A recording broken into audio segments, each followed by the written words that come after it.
Hello everyone, welcome to my channel. I am here to help you today. I know you use this video to fall asleep, so before that, like the video and subscribe to the channel. Also, where are you from and what time are you watching? Now get comfortable and relax. Case 1. Sarah Sharif was born on January 11, 2013 in Slough, County Berkshire, England to parents Irfan Sharif and Olga Doman.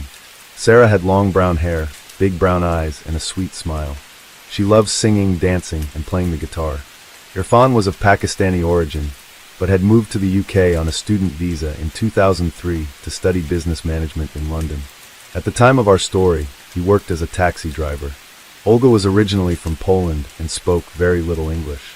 The pair met in Poland, and Irfan convinced Olga to come back to the UK with him.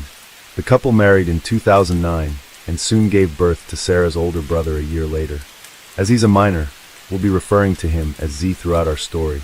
Sarah also had another sibling born after Z that we'll refer to as U, although not a lot is known about them.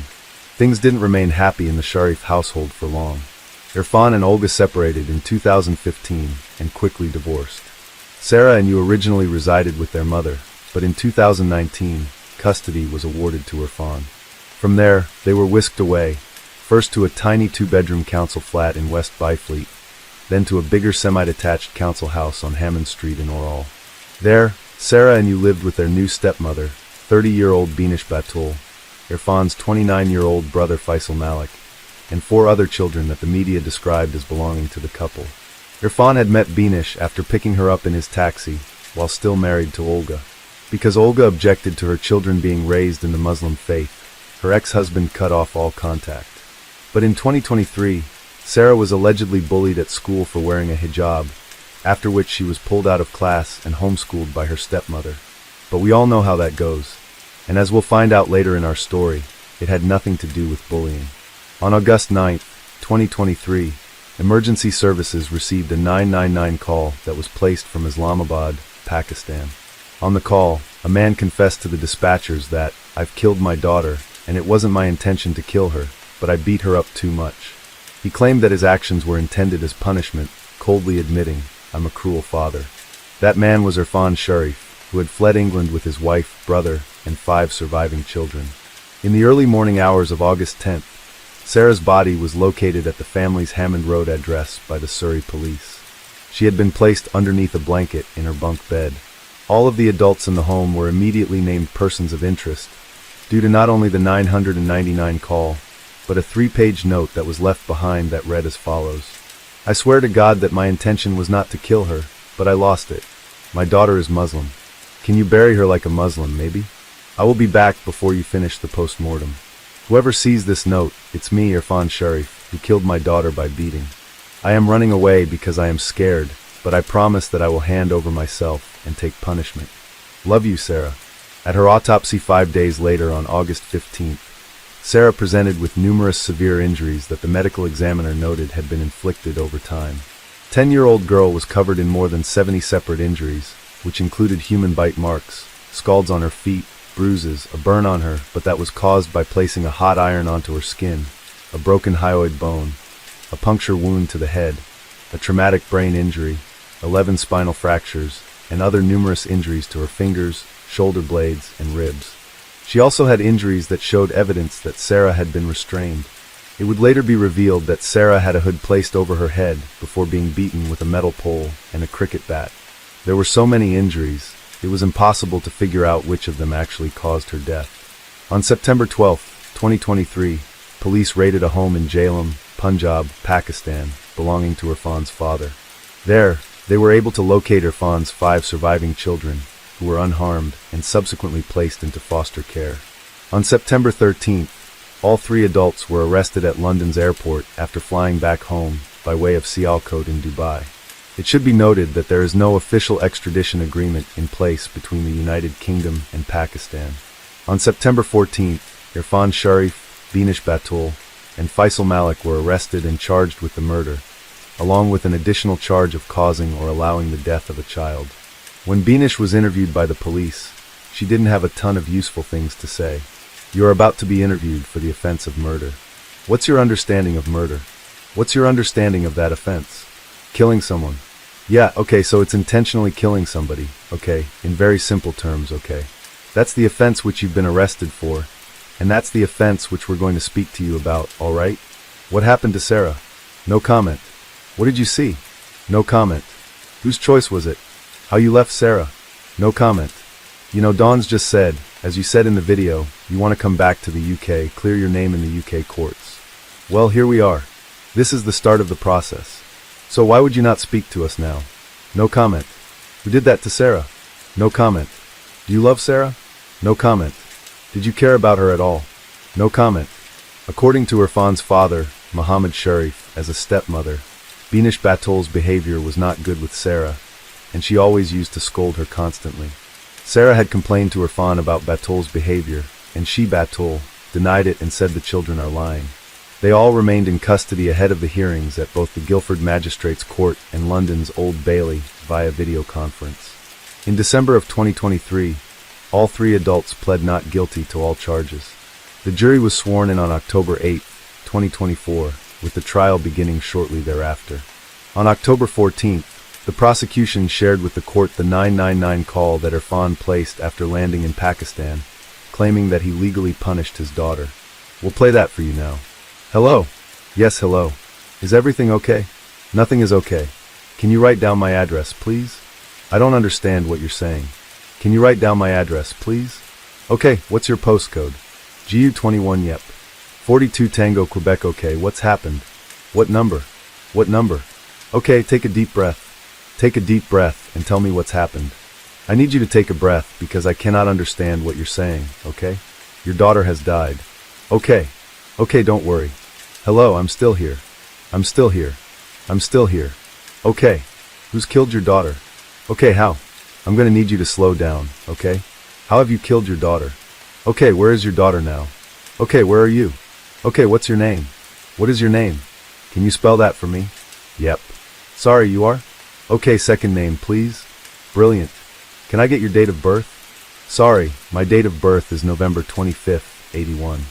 Hello. Hello, I'm still here. I'm just writing all of this down. Can you send someone my daughter? Yes, yes, don't worry, don't worry, don't worry. Nothing's going to be slowed down, okay? Okay. I need you to slow down, okay? What is your daughter's name? Okay, I need you to slow down, okay? How do you spell your daughter's name? S-A-R-A? Yep. Okay, what's her date of birth? Okay, what happened? What led to this all happening? Was she breathing when you left? Okay, was she bleeding anywhere? Okay, what injuries did she sustain? How long ago was this? When did this happen? I need you to listen to me, okay? When did this happen? This happened 36 hours ago. Where are you right now? So you're driving right now? Okay, what is your registration number? I left my. Okay. What sort of car is it? Sorry, what was that? Sorry, what car are you in right now if you're not driving your car? No, don't worry, we are already deployed. This is not slowing any of this down, okay? Whose car are you in? Whose car are you in though? Okay, is anyone else at the home with your daughter? Okay. Yep, don't worry, we're already sending officers on the way, okay? What? Do you know the registration for the car that you're driving? Whose car is it? It's my son's car, I'm not sure. Could you please go there? I'll get back to you soon. I'll hand over myself. I'll come to Walking Street Station. No, you need to go back to the address now, okay? You need to go back to the address. I will. Okay, so where are you? I know you said you're driving, but can you see a road? Where are you right now? I cannot give more detail. I promise I'll come back. I'll face the justice. I need to know where you are. Okay, I'm like, give me a landmark, give me anything. Where are you? Do you know what town you're in? I don't know. Okay, so if you live in Woking, are you driving through Guildford? Are you driving through West Byfleet? Are you driving through Aldershot? Where are you driving right now? At the trial, the gloves came off with Benish's lawyer, Caroline Carberry, claiming that Irfan had a sham marriage with Olga because she was Polish and thus a member of the EU. Attorney Carberry inferred that Irfan was targeting Polish women because he was looking for a pathway to European citizenship. In fact, according to Benish, Irfan had gotten married to a second Polish woman at some point, took her passport, and locked her up. Thankfully, she escaped. On December 11, 2024, both Irfan Sharif and Benish Batul were found guilty on all counts. Faisal Malik was found not guilty on the charge of murder, but was found guilty of causing or allowing the death of a child. On December 17th, they were back in court for sentencing. There, Sarah's mother, Olga, shared the following victim impact statement with the court. Sarah was always smiling. She had her own unique character. The only thing I had left to give my daughter was to give her a beautiful Catholic funeral that she deserves. She is now an angel who looks down on us from heaven. She is no longer experiencing violence.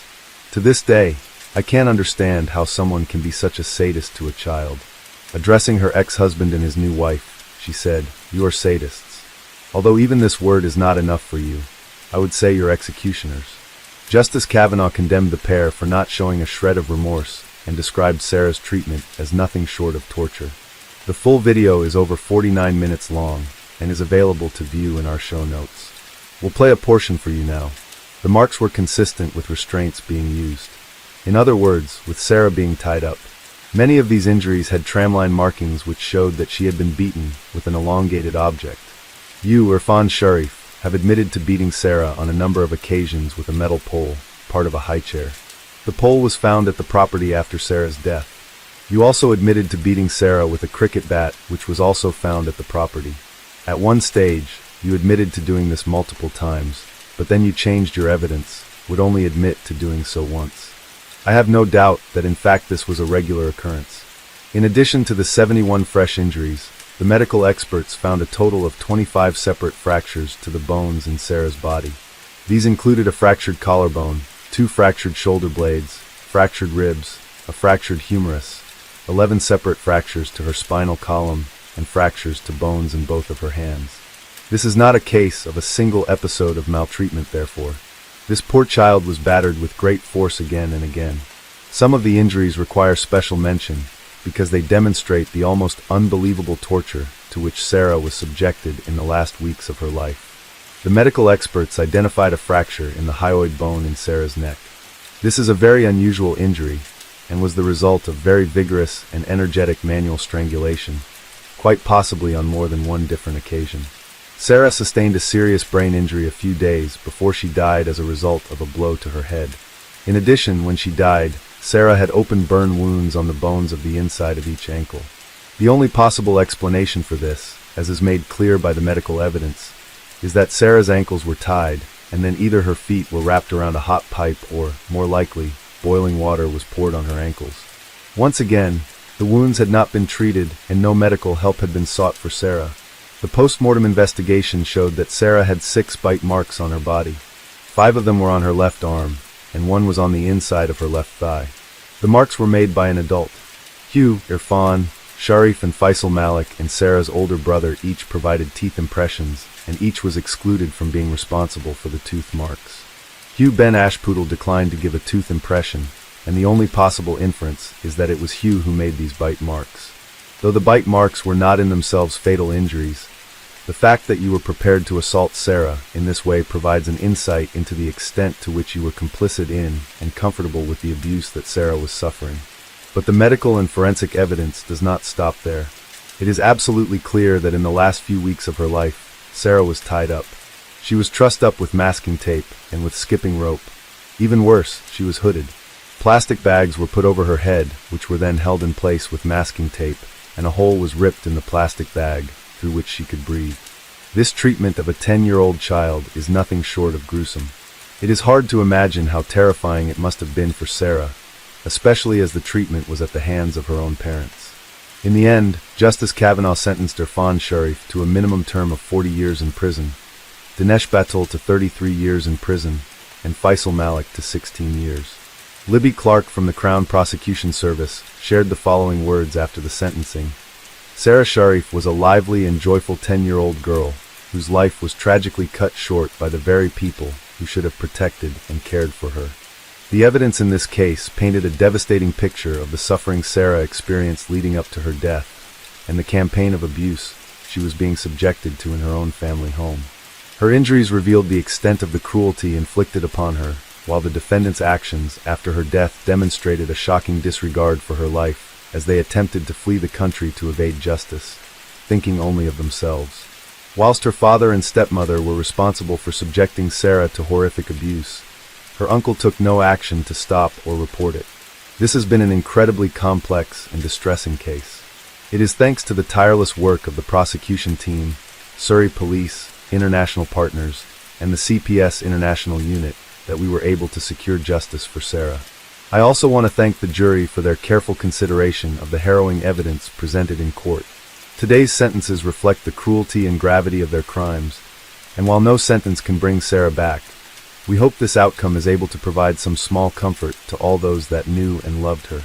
But long before Sarah's tragic death, there were clues to Irfan's violent past that could potentially save Sarah's life if the complaints were taken seriously. In fact, before Sarah was even born, the police and social services were already a part of the family's lives.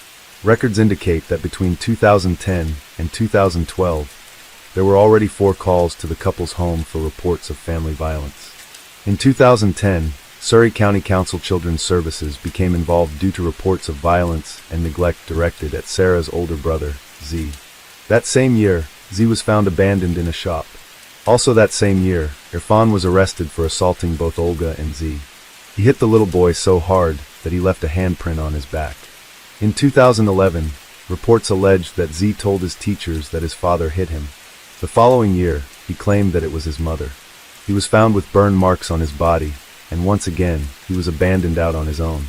This time, he was located at Woking Town Center, wandering around a half a mile from his home. Social workers noted additional injuries on Z's body, as well as on Yu's body, who had been born by this time. They also noted that the children's bedrooms lacked light bulbs and bedding. In 2013, Z suffered a very familiar burn.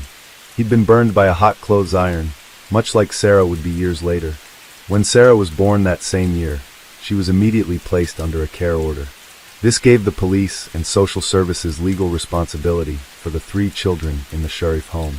In November of 2014, Sarah and her siblings were briefly placed in the foster care after her brother Z claimed to have been bitten by his mother and pinched and punched by his father. Although Olga and Irfan claimed there were chickenpox scars, the foster parents noticed cigarette burns on both Sarah and Yu. In 2015, both Irfan and Olga were in court for a custody hearing. Olga accused Irfan of beating her and the kids and claimed that he was violent and controlling.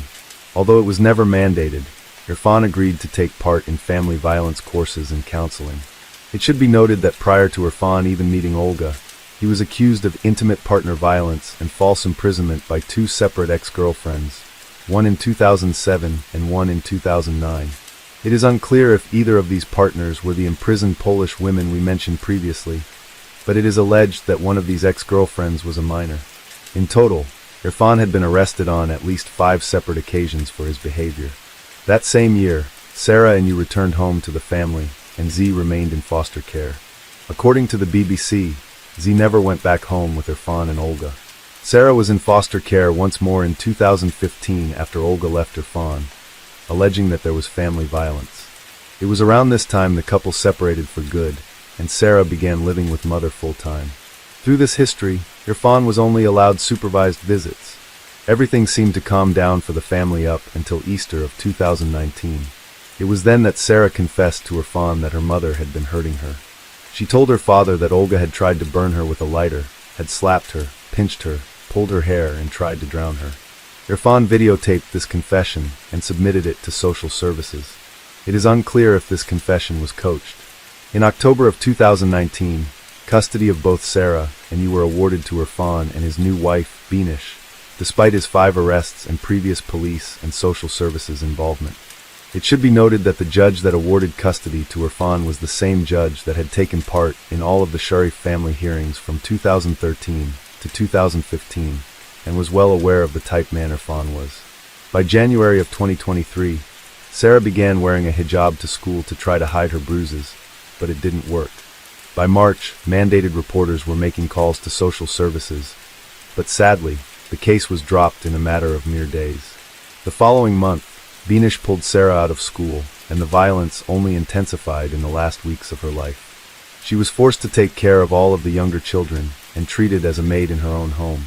Sarah was singled out for being a girl, Olga's girl. She was smart, sassy, feisty, and spirited. She wasn't submissive like Irfan wanted her to be, and she stood up to him. Sarah was referred 15 times to social services in the course of her lifetime, but sadly, it wasn't enough to save her life. Case 2. Marcus DeLon Wesson was born on August 22, 1946 in Kansas. He was the first child of Benjamin and Carrie Wesson, who had suffered a stillbirth just a few years prior. After Marcus, Benjamin and Carrie welcomed 3 more children. The family were devout Christians and followers of the Seventh-day Adventist Church. Carrie Wesson described her and her husband as hard-working parents who raised brilliant, loving, God-fearing children. However, Marcus claimed his mother was a religious fanatic and that his father was an alcoholic and a child beater who abandoned his children when they were young.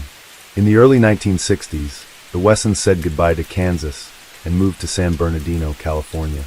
The Wesson children were raised to dress modestly, eat a vegetarian diet, and worship every Saturday as members of the Seventh-day Adventist Church. Marcus attended Fremont Junior High from 1960 to 1961 and San Bernardino High School from 1961 to 1964. He never went to any proms or school dances, as they were forbidden by his religion. Although he was over 6 feet tall and had the build of a football player, Marcus was a typical nerd. He sported a close-cropped haircut and dressed in slacks, a white shirt and a tie, in a classroom full of kids in jeans and t-shirts.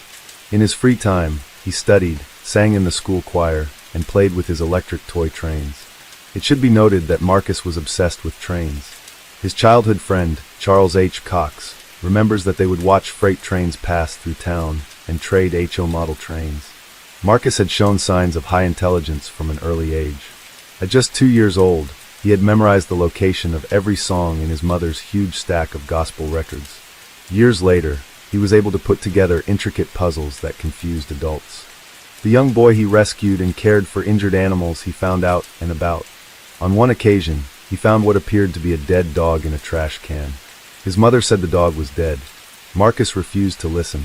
Placing his ear against the animal's chest, he shouted, "Mama, I can hear a faint heartbeat." He then took the dog home and nursed it back to health by feeding it milk day and night.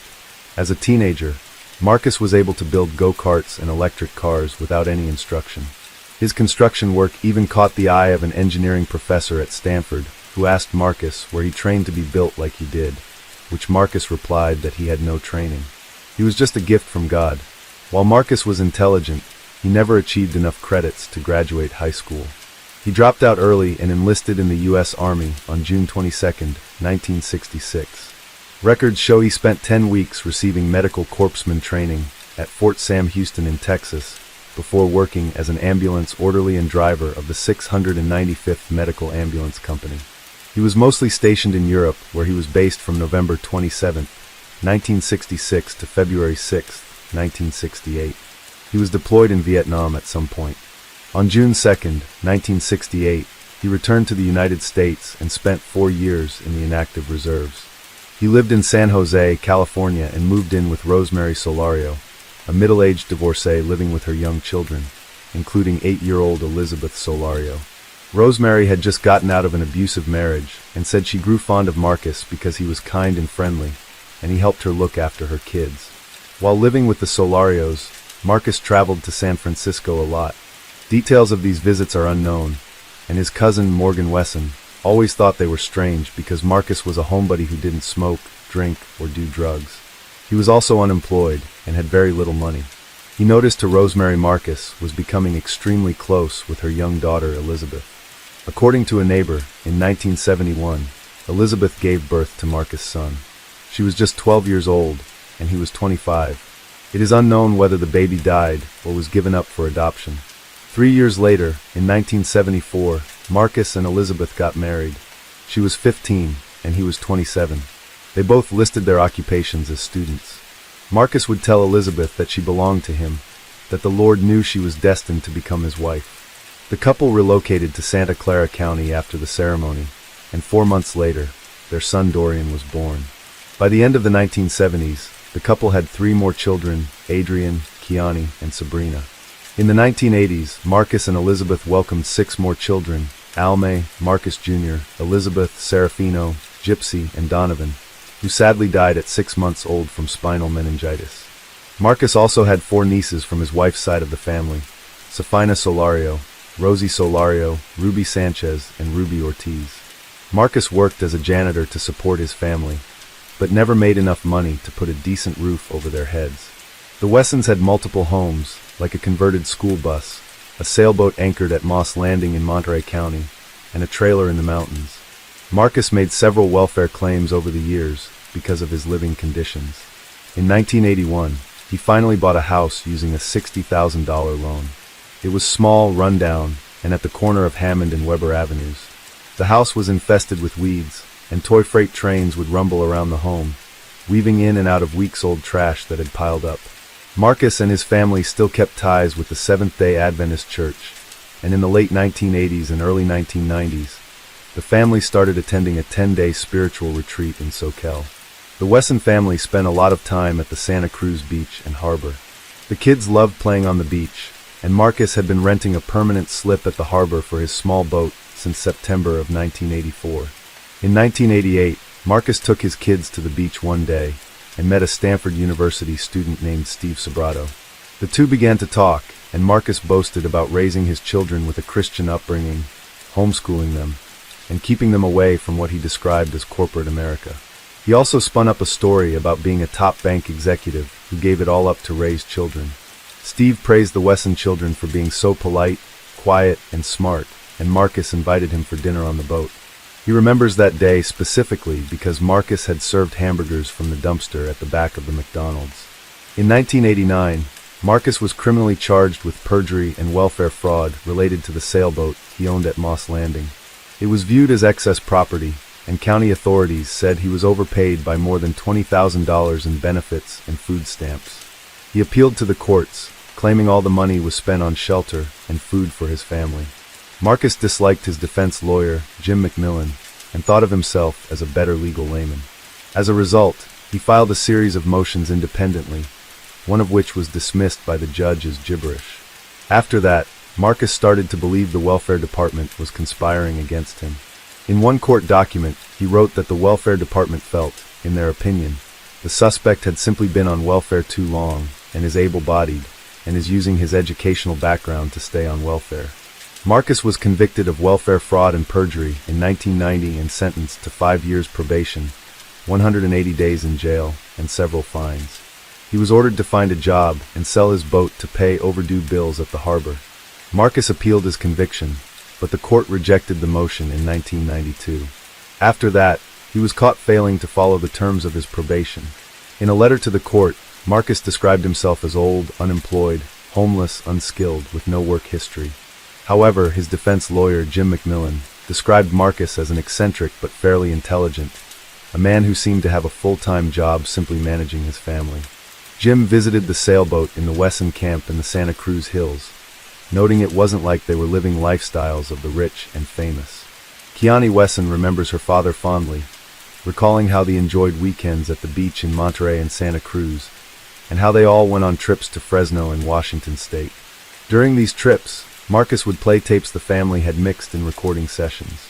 The tapes packaged rock with Depeche Mode and Spanish-language music. Kiani also asserted Marcus was a devoted father who taught his children how to fish, swim, sail, and build a skateboard. He also took his kids to Woodward Park a lot, where they would ride bicycles, skateboard, and play in the water. Back at home, the children acted out plays, concerts, and beauty and ugly contests, where the boys would dress up in rags and the girls would wear pretty dresses. The kids also had competitions to see who could stay awake the longest. Sometimes Marcus would toss handfuls of change into the living room, setting off a scramble among the children. Elizabeth Wesson described her husband as very imaginative, loving husband and father, who saw his children as the most precious things in the world. Now, as we mentioned, Marcus homeschooled all of his children. He used flashcards to teach them to read and do math, and would assign them homework every week. The older children were also expected to teach their younger siblings. At Christmas time, the family celebrated the 12 days of Christmas with different food themes. Gingerbread Man Day, Spaghetti Day, Lobster Day, Trade Jobs Day, and even Dad Cooks Day. Keeney described those days as the best times of her and her siblings' lives. However, other members of the Wesson family remember a far more sinister story. Several children say discipline in the house was administered with a duct tape switch.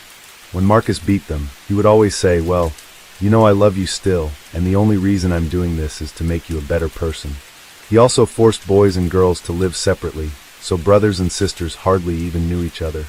Relatives who began living with Marcus and his family in a rundown house and duplex on the southern edge of the Tower District in Fresno claim they saw Marcus essaying 6 young girls. They also said they saw him preach messages with extremely dark themes. Family loyalty meant a lot to Marcus, and he always stressed the importance of it, telling his children that they should remove themselves from this earth if CPS ever came to take them away.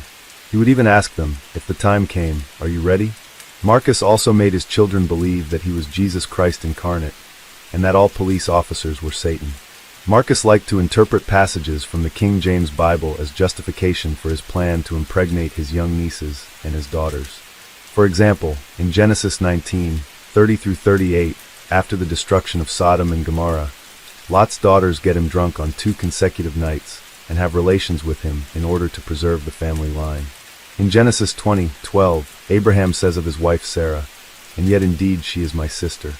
She is the daughter of my father, but not the daughter of my mother, and she became my wife." Marcus' nieces Ruby Ortiz, Safina Solaro, and Rosie Solaro were all sent to live with him when they were young girls. He pulled them out of public school and never taught them to read or write. Instead, they were taught a subject that Marcus called loving. He would teach the girls how to please their future husbands and make them clean his locks, scratch his armpits, and sit on his lap. All 3 nieces testified that their uncle essayed them for a number of years. From as young as 8, Marcus would fondle them through their clothes. As they became older, he moved on to oral, and then finally intercourse. Ruby said her uncle had reassured her that this was a father's way to show affection to his daughter. By the time Ruby was 13, Marcus informed her that she was the perfect age to marry him, and that God wants a man to have more than one wife. He also emphasized that God's people are becoming extinct. We need to preserve God's children. We need to have more children for the Lord. Marcus married his nieces Ruby, Rosie, and Safina, and his daughters, Kiani and Sabrina, in a private wedding ceremony at home. By the mid-1990s, pregnancies were already starting to arise in the family. Ruby gave birth to a daughter, Aviv Dominique Wesson. Safina gave birth to a son, Jonathan St. Charles Wesson, and Rosie gave birth to 2 children, Sedona Vajra Wesson and Ethan St. Laurent Wesson. Marcus also fathered children with his own daughters. Sabrina gave birth to Marshall St. Christopher Wesson, and Kiani bore 2 children, Java St. Vladen Vespri Wesson and Illabel Carey Wesson. When the pregnancies were questioned by neighbors, Marcus and the girls would always claim the pregnancies occurred through artificial insemination.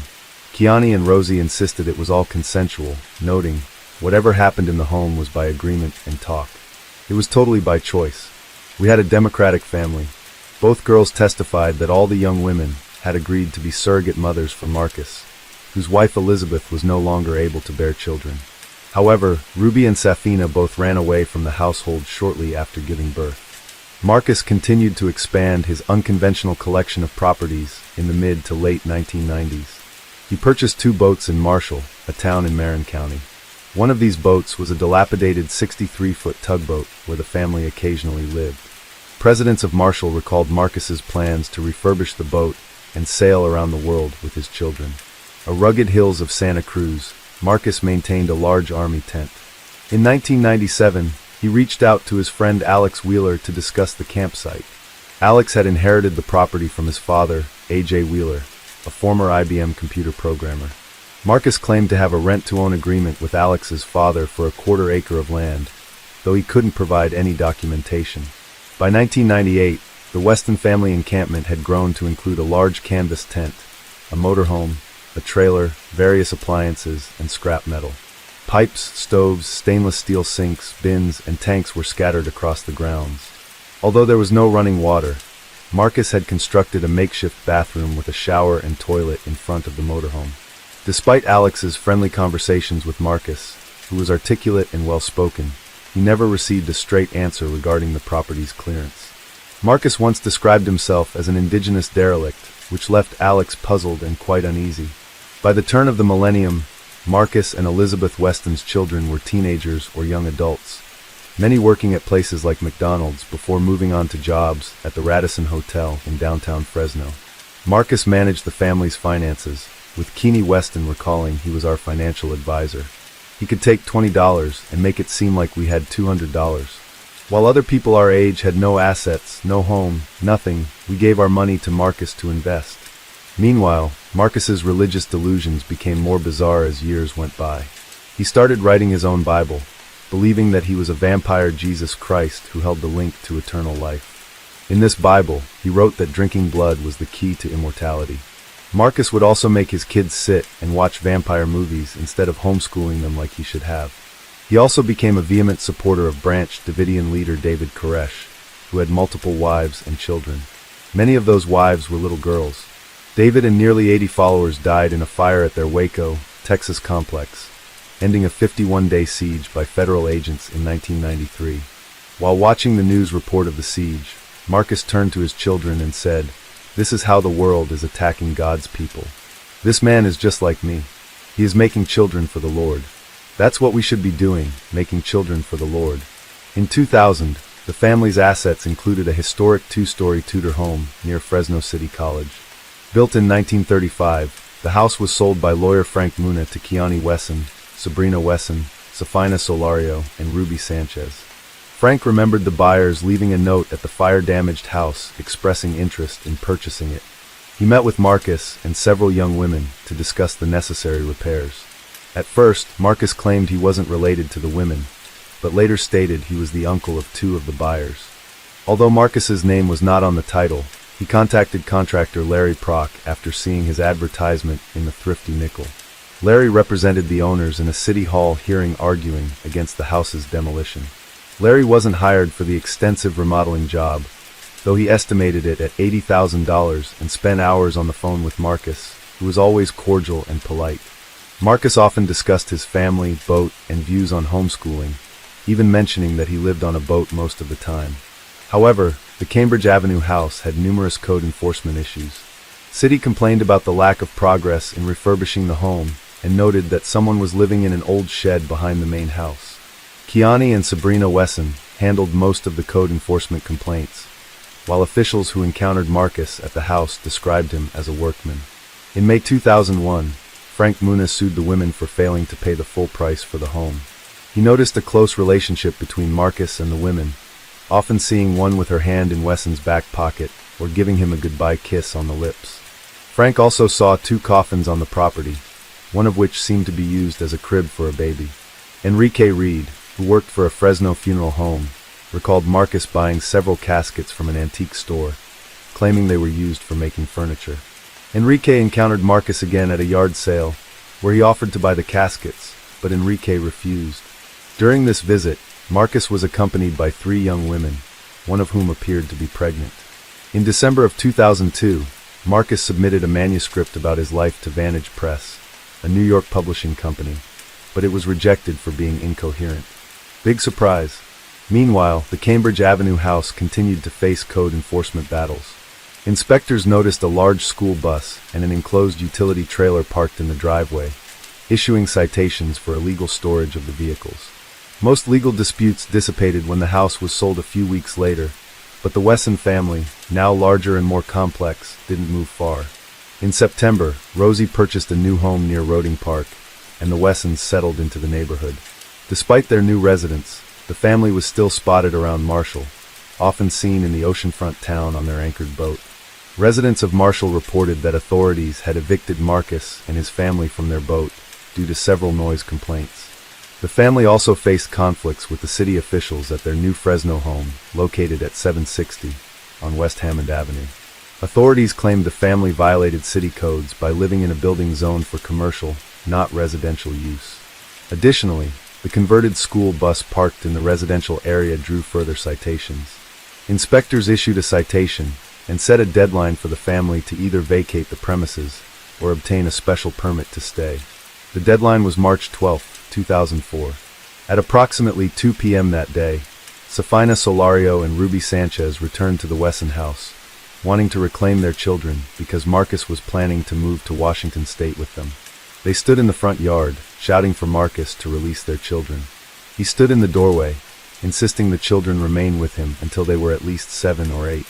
According to court testimonies, this was to ensure he had ample time to mold them in his image. Taking matters into her own hands, Safina barged her way into the house and grabbed her son by the hand. But Marcus snatched him back and pushed Safina back outside. Kiani, Sabrina, Rosie, and Elizabeth then started shouting Judas at Safina, and Sabrina called Ruby an adulterer for leaving the household. The yelling and tears resulted in neighbors calling the Fresno Police Department. At 2:20 p.m. police arrived at the scene thinking they were just dealing with a child custody dispute. They were met with one of the worst homicides in Fresno's history. When Marcus saw the police officers, he slammed the door shut and locked it. Moments later, a series of gunshots pierced the air. Police surrounded the area, and Marcus calmly reemerged from the house covered in blood. After an 80-minute standoff, he was handcuffed and ushered into a police car. When officers entered the home, they found 9 bodies stacked up in the back bedroom, with Sabrina lying at the top of the pile. Each person had been shot once in the right eye using a .22 caliber handgun, except Sabrina's son, Marcy, who had been shot in the left eye. The gun was also found underneath Sabrina's body, as well as a knife. The bodies of the victims were removed from the property in the caskets Marcus had previously purchased. An officer at the scene said he had never seen anything like it in his 40 years of law enforcement, noting when you see children, small infants, who are being brought out of the house or in caskets, little coffins, will forever cause you to believe and think that there is evil in this world. Marcus Wesson is an evil person. While Marcus awaited trial, relatives sided with him and blamed the 2 young mothers for causing the tragic events of that day. His childhood friend, Charles H. Cox, also said he couldn't imagine Marcus killing anyone because he just wasn't that kind of guy. Not that people don't change or snap. I would just like to give him the benefit of the doubt. Family and friends dismiss allegations of a murder self-cancel pact, but Marcus himself remains silent, offering no explanation for what went down in that back bedroom on March 12th. Kiani and Rosie both blamed Sabrina. They claimed that the woman had become verbally and physically abused as soon as the police arrived. She then coerced 7 of the children and her sister, Elizabeth, into the back bedroom. Rosie said she saw Sabrina take out the gun from her bag before closing the door and killing everyone inside. The trial started in March of 2005 and lasted 3 months. Marcus pled not guilty, testifying that his daughter Sabrina had shot the children for removing herself from the earth. He claimed she was so fond of guns she carried cartridges in her purse and liked to play army, painting her face green and black like camouflage. Running the defense, Sabrina held the .22 caliber Ruger Mark II pistol to the eye of each child and squeezed the trigger before killing her sister Elizabeth and then finally herself. There is some evidence for this, as her DNA was found on the murder weapon, while Marcus's was not. However, the coroner's report stated the 2 sisters died an hour or 2 after the younger victims. The jury could neither confirm nor deny that Marcus had fired the shots. However, the prosecutor, Chief Deputy District Attorney Lisa Gamoyan, argued that if Marcus never pulled the trigger, he was still responsible for the murders as he manipulated his family. Prosecutor Gamoyan was noted saying, "In this family, he was Christ himself, the ultimate authority figure who determined life and death, but for his pact, for his teachings, none of this would have happened." As many as 50 witnesses took the stand, including Rosie and Kiani. Kiani read from her diary and said, "I love you, my daddy, always know that. I am deeply in love with you. I will never leave you." Rosie wore a gold wedding ring Marcus had given her and said that she still loved him, was happy to have been his wife. She also told the court that Marcus only bought the casket so he could use the wood for a renovation project. Marcus's son, Serafino Wesson, also testified in support of his father, telling the courtroom, "He's the best dad anybody could ever have." He expressed his disbelief that his father was the killer, stating, "He looks really dangerous, but he's such a gentle guy, I can't believe he did it." Marcus refused to take the stand. However, jurors were able to hear some of his words when transcripts of jailhouse conversations with his family were read out. In one, he tries to explain the electrical sounds in his head and was quoted saying, "I said, 'Lord, what is that?' And then he said that I had an angelic brain. I started laughing so hard I was losing faith in him." Trial ended on June 17, 2005, with Marcus being found guilty on 9 counts of first-degree murder, 14 counts of forcible essay of his nieces and 7 of his daughters. He was sentenced to death and put on death row at San Quentin State Prison. 6 years after the verdict, Marcus appealed his death sentence. His attorney, Mark Cutler, has represented dozens of death row inmates and has slowed down the death penalty process for all of them, keeping them alive for decades. It says Marcus Wesson's case will also last decades, long enough for the 64-year-old to die of natural causes as opposed to execution. As of the date of this recording, June of 2024, Marcus Wesson is 77 years old and is still sitting on death row. The Wesson family massacre horrified the community of Fresno, understandably so, and donations started to pour in to support the remaining children. A large memorial filled with flowers, balloons, and teddy bears was left outside the Wesson home in memory of the victims who lost their lives. Sabrina, Elizabeth, Marcy, Java, Illabel, Jonathan, Aviv, Sedona, and Ethan were all cremated on Wednesday, March 24, 2004 at Belmont Memorial Park in Fresno. Their ashes were kept by family members. Rosie sold 761 West Hammond Avenue in 2005 to TFS Investments. TFS Investments tore the property down in 2006 and sold it to the city's redevelopment agency in 2010. In 2012, the city approved the sale of the property for a new AutoZone store for $580,000, but the plan never went ahead. In 2016, the property was sold to the state of California for its high-speed rail project for $46,000. Marcus Wesson is regarded as one of Fresno's worst mass murderers and has been nicknamed the Vampire King of Fresno. Primetime launched a one-hour special surrounding the case called Family Secrets. In this documentary, Elizabeth Solario revealed she had divorced her husband of more than 30 years. She described the divorce as a symbolic closure from a man who had controlled her entire life since she was 8 years old. 5 of Marcus Wesson's surviving children appeared in the documentary and shared the pain they had endured under the constant control of their father. As part of the special, the family also returned to places where they lived with Marcus, who kept them isolated from the rest of the world. Elizabeth says the journey reminded her of the emotional scars she and her children will carry for the rest of their lives. Case 3. Many people have heard of the case we're going to talk about today, but there's a couple of important pieces of information that people often get wrong. The first is the belief that a horrific murder of a child under CPS oversight with a detailed history is an anomaly. That's sadly not the case. This is the story of Gabriel Fernandez. Gabriel Daniel Fernandez was born on February 20th, 2005 in California to parents Arnold Contreras and Pearl Fernandez. The couple had a total of 4 children together, including little Gabriel. According to sources, Pearl abandoned her newborn at the hospital 3 days after he was born. Shortly after, Gabriel was placed in the care of Michael Lemos Carranza, his great-uncle on his mother's side, and his partner, David Martinez. In recent years, Gabriel Fernandez has become something of a household name thanks to LA Times reporter Garrett Thorolf, who risked everything to tell Gabriel's story. He came across Gabriel's name and age in a homicide docket and wondered why there wasn't any information on this boy. So he started digging, and he faced an incredible amount of pushback. Workers from inside LA County were afraid to go public due to the risk of losing their jobs or potentially facing criminal prosecution. But thankfully, one person was willing to come forward. And the information that we're about to cover is only possible thanks to Garrett and the whistleblower for coming forward, even despite the serious risk of doing so. In 2009, when Gabriel was 4 years old, he was placed into the custody of his grandparents due to his grandfather's objection to the boy being raised by 2 men in a relationship together. There had also been allegations that the couple had been assaying Gabriel. Although this has never proven to be true, it was possibly a ploy to remove the boy from their custody. Gabriel remained in his grandparents' care until 2012. Despite objections from the family regarding Gabriel's well-being, his mother Pearl and her new boyfriend Desaro Aguirre regained custody to gain welfare benefits. At the time, Gabriel was just 8 years old. Pearl Cynthia Fernandez was born on August 29, 1983 to parents Robert and Sandra Fernandez.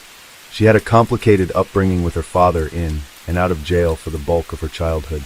Pearl claimed that her mother was a violent woman who did not love her. According to Pearl, she started drinking and using crystal by the age of 9, and by 11, she ran away from home. She never made it to high school, having dropped out by the time she was in 8th grade. Pearl claimed that her teenage years were rife with violence, as well as essay from her family members. For example, she claimed that as a teenager, her uncle had attempted to assault her, and that she had been held hostage for days by a gang who took turns on her. This led to a hospitalization and dark thoughts from Pearl, who confessed to dealing with ideation at this time. In 2011, Pearl took a cognitive ability test. She placed within the 3rd percentile in the verbal comprehension portion of the test, which was on par with a typical 2nd grade student. She was also diagnosed with a number of severe mental health issues, including a depressive disorder, an unnamed developmental disability, and a possible personality disorder, as well as PTSD. According to clinical psychologist Dr. Deborah Miura, Pearl was virtually unable to use thoughts to guide her behavior and control her emotional reactions. According to family members, including her own aunt, Elizabeth Carranza, Pearl had a difficult time accepting responsibility for her actions and enjoyed falsely portraying herself as a victim. She claimed that many of her romantic partners, including Nasaro, were violent with her, but according to her aunt, this simply was not the case. Pearl was the only one who was actually violent and controlling, and had pending charges for threatening to stab the father of her 4 children. She also had a problem with substance use, and enjoyed using oxycodone and Norco, both of which are opioids. Her boyfriend, Izaro Tony Aguirre, was born on June 13, 1980. The time of our story, Pearl and Izaro had been together about a year prior to regaining custody of Gabriel. Izaro had dropped out of school after being forced to repeat 2 grades, and was working as a caregiver and a driver at the Woodland Park Retirement Hotel. There, his co-workers referred to him by his nickname Shaggy. According to his former boss, Susan Weisbarth, Izaro was quiet, down-to-earth, nice person, always willing to help. He had worked for Woodland Park for 3 years, and was described as patient and loving, and would often change the adult diapers of elderly residents at the facility. Izaro was well loved by his residents. According to his co-worker, Shirlene Mill, Izaro would often take scenic routes while driving his residents around, so they could check out views other than the California freeway. At the time of our story, Izaro was working as a security guard for AVL Private Security, where he was posted up at the Vallarta Market in Palmdale. Now, after hearing all of this, one would think that Izaro was just a huge teddy bear. That's what makes what happened next so shocking. Gabriel would go on to live with his mother and her boyfriend for a total of 8 months. During that time, young Gabriel would suffer unimaginable violence and torture at the hands of the couple. He was beaten regularly, which would result in his bones being broken. This included having his teeth knocked out with a baseball bat. He was covered in burn marks that were inflicted with an array of items, including lit cigarettes, lighters, and heated-up metal spoons. He was forced to consume cat litter, feces, spoiled or expired foods. And when he couldn't hold any of these items down, he was forced to eat his own vomit. Gabriel endured being pepper sprayed. He was forced to wear women's clothing to school. He was forced to take cold showers. He was shot repeatedly with a BB gun all over his body, including to his face and groin. To top it all off, Gabriel was forced to sleep bound and gagged in a small cupboard locked with a set of handcuffs. He didn't even have a real bed. According to Gabriel's siblings, Pearl and Izaro would laugh while being violent with a little boy. Allegedly, Gabriel was mistreated because Izaro believed that the 8-year-old liked boys. While in the cupboard, the only real food Gabriel had access to was pieces of banana that his siblings would give him in secret through the crack in the cupboard doors. During this time, Child Protective Services became involved in the couple's life due to the fact that Gabriel was going to school battered and bruised. This would include Barbara Dixon, a licensed marriage and family therapist from Hathaway Sycamore's Child and Family Services. Barbara oversaw in-home counseling sessions for both Gabriel Fernandez and Anthony Avalos, whom we'll discuss later in the story. Barbara believed Pearl when she told her that Gabriel's black eye and bruises on his ankles and wrists were the result of a bicycle accident. And even after she allegedly grew suspicious of the family, she never escalated the matter to the DCFS hotline, despite being a mandatory reporter. Now, it's also important to talk about a particular home visit that was conducted by the Antelope Valley Youth and Family Services that could have changed the course of things for little Gabriel. But unfortunately, the social worker didn't do her job either. She didn't even document any of Gabriel's injuries.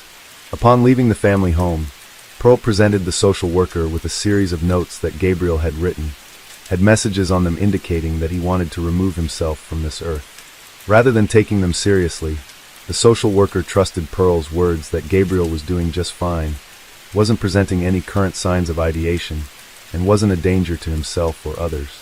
Things came to a head on May 22, 2023.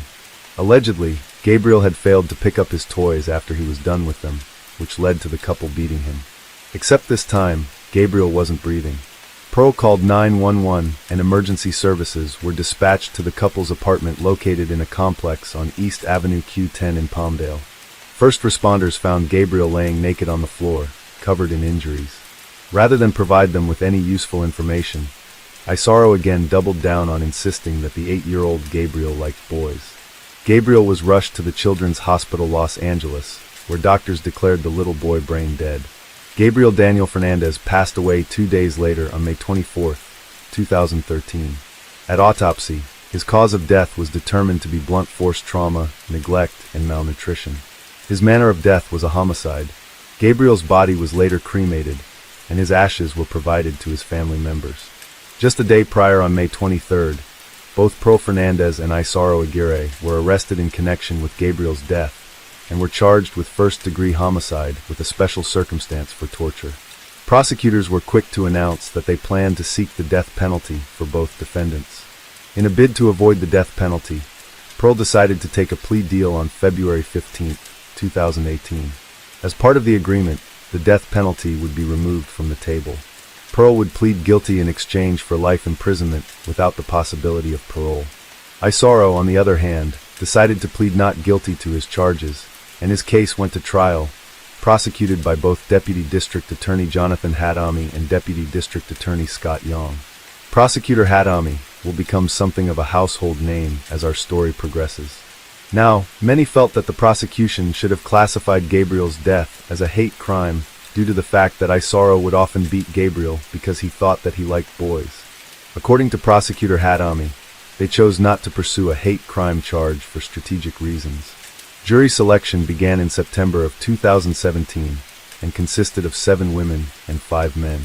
At trial, Isaro's attorney John Allen painted his client as a kind and compassionate man with a clean criminal record before meeting Pearl. While Prosecutor Hadami portrayed him as simply pure evil, he deserved the death penalty, even though it, and I quote, doesn't even compare to what he did to Gabriel. On November 14, 2017, the 12 jurors began their deliberations, which went on until the following afternoon. Ultimately, Isaro Aguirre was found guilty on all counts. The sentencing phase began December 11th of the same year. It appeared the jury was deadlocked, but on December 13th, they recommended capital punishment, and the judge accepted the recommendation. At their joint sentencing hearing on June 7, 2018, Pearl shared the following apology directed towards her family and children. But thankfully, Superior Court Judge George Lamelli wasn't moved and had harsh words for both Pearl and Isaro. I was privy to this case. I sat through it, and I heard the evidence. I was privy to the photographs, coroner's photographs, the extent of the injuries, and what have you. And this almost demands that comment be made about this case. It goes without saying that the conduct was horrendous, inhumane, and nothing short of evil.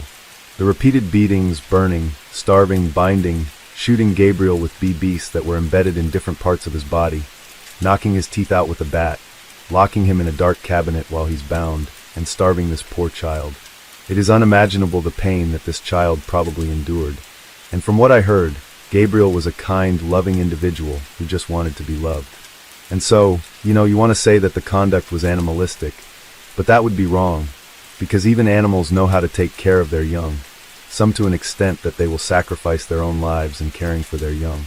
I remember saying years ago, a report on the news that, and this at least sent the point home to me about animals, and there was this cat who had given birth to illiterate cats, and the house where the kittens were in was on fire. And that's what I think had made the news, because the fire department was trying to put the fire out, but each time the mother went in to retrieve a kitten, and she would emerge from the house by the scruff, holding the kitten by the scruff, and would manage one by one to bring him or her to safety. And the last time, the house was lost, and the fire department tried to keep this cat from going into the house, but it managed to elude them, went into the house, and they thought, well, she's lost. And I never forgot thinking, she made it out of the house, she had the cat by the scruff, except that she was singed and burning her face. But the thing that really struck me was the cat was not blind. The intensity of the heat burned her eyes, but she never let go of that kitten. And so when you want to say first instinct is to say, you know what, this is animalistic. No, it's beyond animalistic, because animals know how to take care of their young. I can only wish, I really do, that you both, in the middle of night, you wake up and you think of the injuries that you subjected this poor young man, this poor 7-year-old, and that it tortures you. I rarely say that. It'll be a different type of torture, because you won't be in pain, physical pain. But I'm not sure that you're capable of doing that, but that's my wish. On June 13, 2018, Isara was transferred to San Quentin State Prison to await his execution. It should be noted that California Governor Gavin Newsom placed a moratorium on executions in 2019. There's even a federal court order prohibiting the practice in the state, which has been in place since 2006.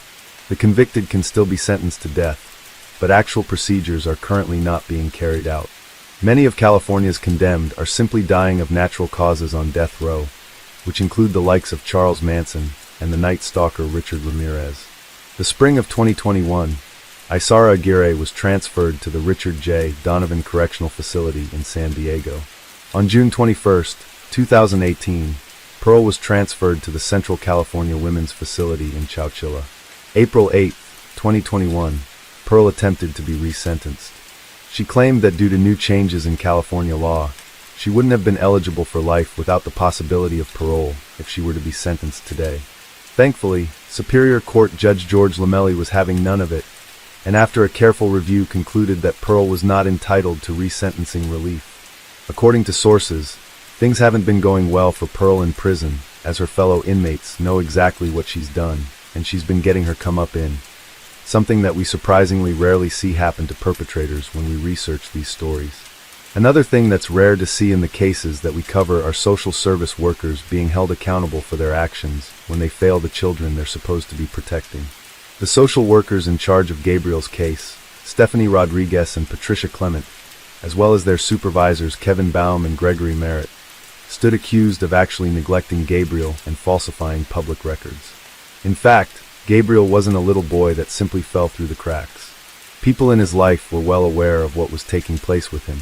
Several calls were placed to the CA hotline voicing concerns for Gabriel. In fact, Gabriel showed his injuries to family members, to a security guard at the Los Angeles County Welfare Office, and to mandated reporters at his school. The very first hotline call was placed by Jennifer Garcia, Gabriel's first-grade teacher. Jennifer quickly became concerned about the boy's safety after he confessed to getting whipped at home. Jennifer is the same teacher that found the note hidden in Gabriel's desk that read, "I love you, Mom, and Gabriel is a good boy." After Jennifer's call, caseworker Rodriguez was assigned to Gabriel's case, but the violence suffered by the first grader just seemed to be getting worse. Jennifer watches Gabriel came to her classroom with a fat lip and patches of missing hair, all of which she claimed were inflicted by Pearl. He confessed to her that he'd been repeatedly shot with a BB gun, and as a result, Jennifer kept calling the hotline, except nothing would ever come of her calls. Anytime a social worker would conduct a home visit, they'd only speak with Pearl. They never had eyes on Gabriel, and there was never any medical follow-up. Gabriel should have been brought to a CA medical hub for examination, but he wasn't. Gabriel's great-aunt Elizabeth Carranza called the hotline on 3 separate occasions and tried to get the sheriff's office to intervene twice. Security guard Arturo Miranda Martinez risked the possibility of losing his job to report Gabriel's injuries to a 911 operator, but again, nothing was done. Due to their gross negligence, the social workers and their supervisors were fired and charged with CA and falsifying public records, both of which are felonies and could have landed all parties in prison for 11 years. At trial, Barbara Dixon, the therapist from Hathaway Sycamore's Child and Family Services, who provided in-home counseling services to Gabriel, was granted immunity for her testimony. We'll touch more on Barbara later in our story because Barbara, in my opinion, didn't deserve immunity. As you'll find out later, Gabriel would not be the last child who would die from her negligence. Sadly, the CA charges were dropped in 2020 by California's 2nd District Court of Appeals due to lack of probable cause. Apparently, they felt that failure to uphold their duties and failure to remove Gabriel from his prison did not constitute criminal liability. This is sadly something we see quite often. The fact is that it's not a crime to be at your job, even when the lives of children are on the line. 9 sheriff's deputies were internally disciplined for their failure to properly investigate the allegations of violence against Gabriel. It's unclear if anyone was fired, but no one was held legally liable, even when they tried to interfere with the investigation. Many in California have done their best to keep Gabriel's name alive. There's a memorial tree standing outside of his East Avenue Q10 apartment complex, which is adorned with pictures of Gabriel, stuffed animals, and candles. Many murals depicting the first grader have popped up in his community, including one in Pacoima, where he attended school for 2 years. Sadly, on September 17, 2014, Gabriel's great-uncle, Michael Lemos Carranza, passed away. He was only 46 years old and never got to see justice for his sweet nephew. On July 14, 2020, Michael's partner, David Martinez, passed away due to complications from the pandemic. After Michael's death, David had been deported by ICE to his native El Salvador, a country he hadn't lived in for 38 years. According to prosecutor Hadami, he should have been allowed to stay in the U.S. Very, very unfair. David's funeral was held on July 16, 2020, the same day California's 2nd District Court of Appeals threw out the case against the social workers. Now it's clear that the social workers and the sheriff's deputies dodged a bullet here, especially with the public pressure to hold them accountable. And regardless of what you believe their intentions were, you would think child welfare in Los Angeles County would not want this level of heat on them again. After all, the entire country was watching them now. But the next case we're about to cover is going to make you think that none of this could possibly be real. Because LA County had another boy come across their radar, whose case looked virtually identical to Gabriel's, right down to the BB gun wounds. You would think that now they would actually take a case like this seriously, but sadly, that's not what happened. Anthony Nolan Avalos was born on May 4, 2008 in Los Angeles, California. As of the date I'm sharing this story with you all, he should have been approaching his 17th birthday. He was born to parents, Heather Maxine Barron and Victor Avalos, who were both teenagers. He was also the big brother to 6 half-siblings. Soon after Anthony was born, Victor, who was a construction worker, had to take off to Mexico.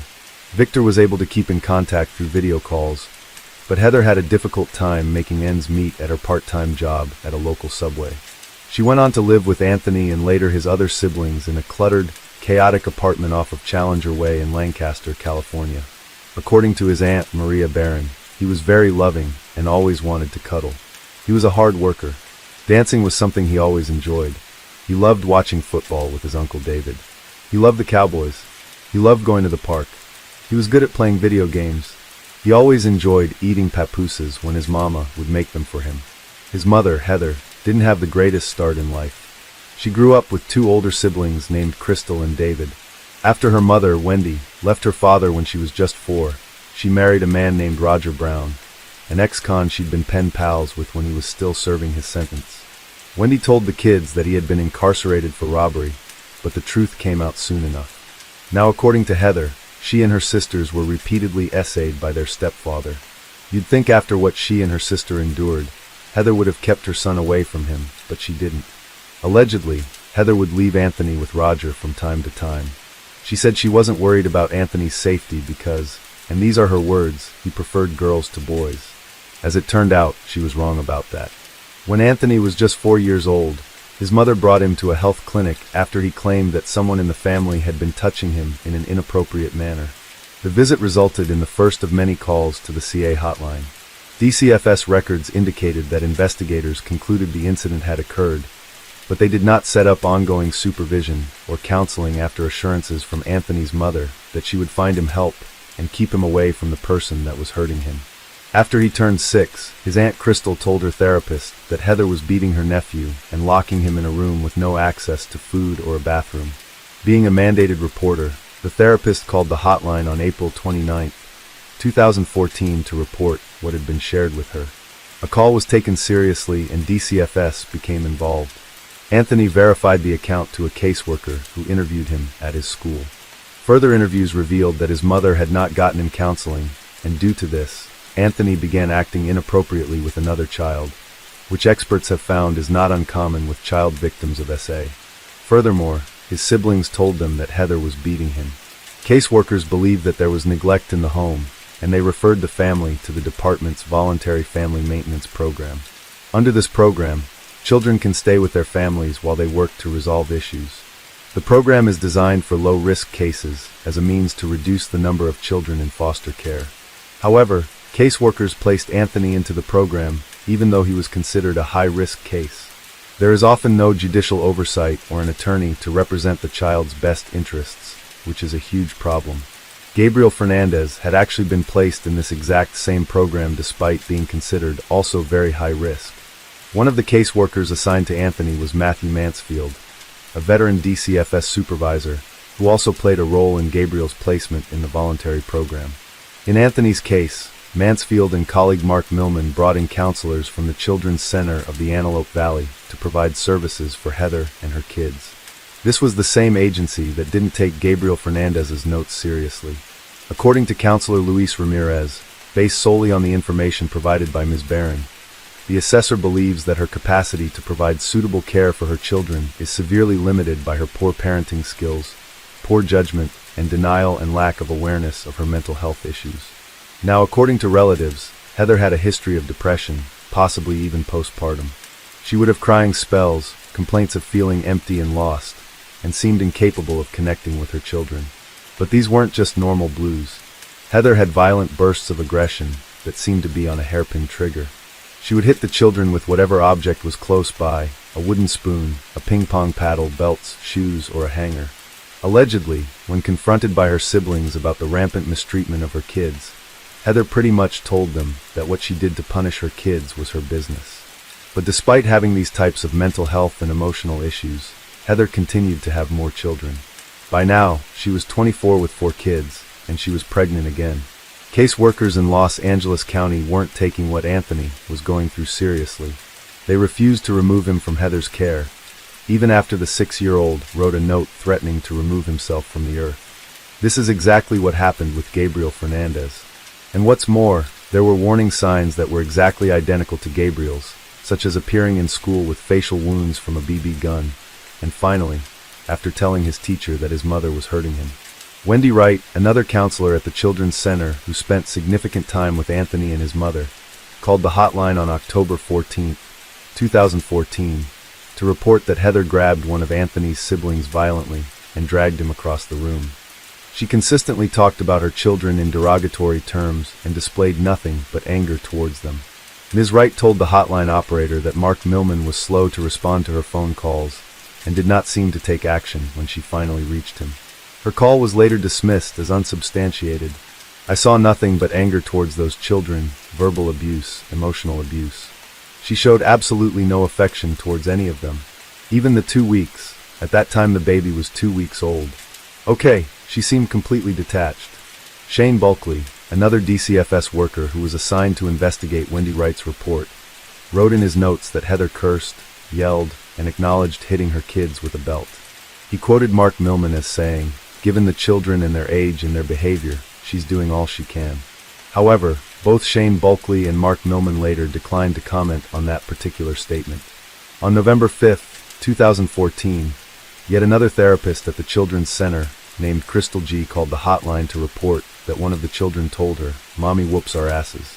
Mark Millman did follow up with Ms. G, but the conversation was brief at best.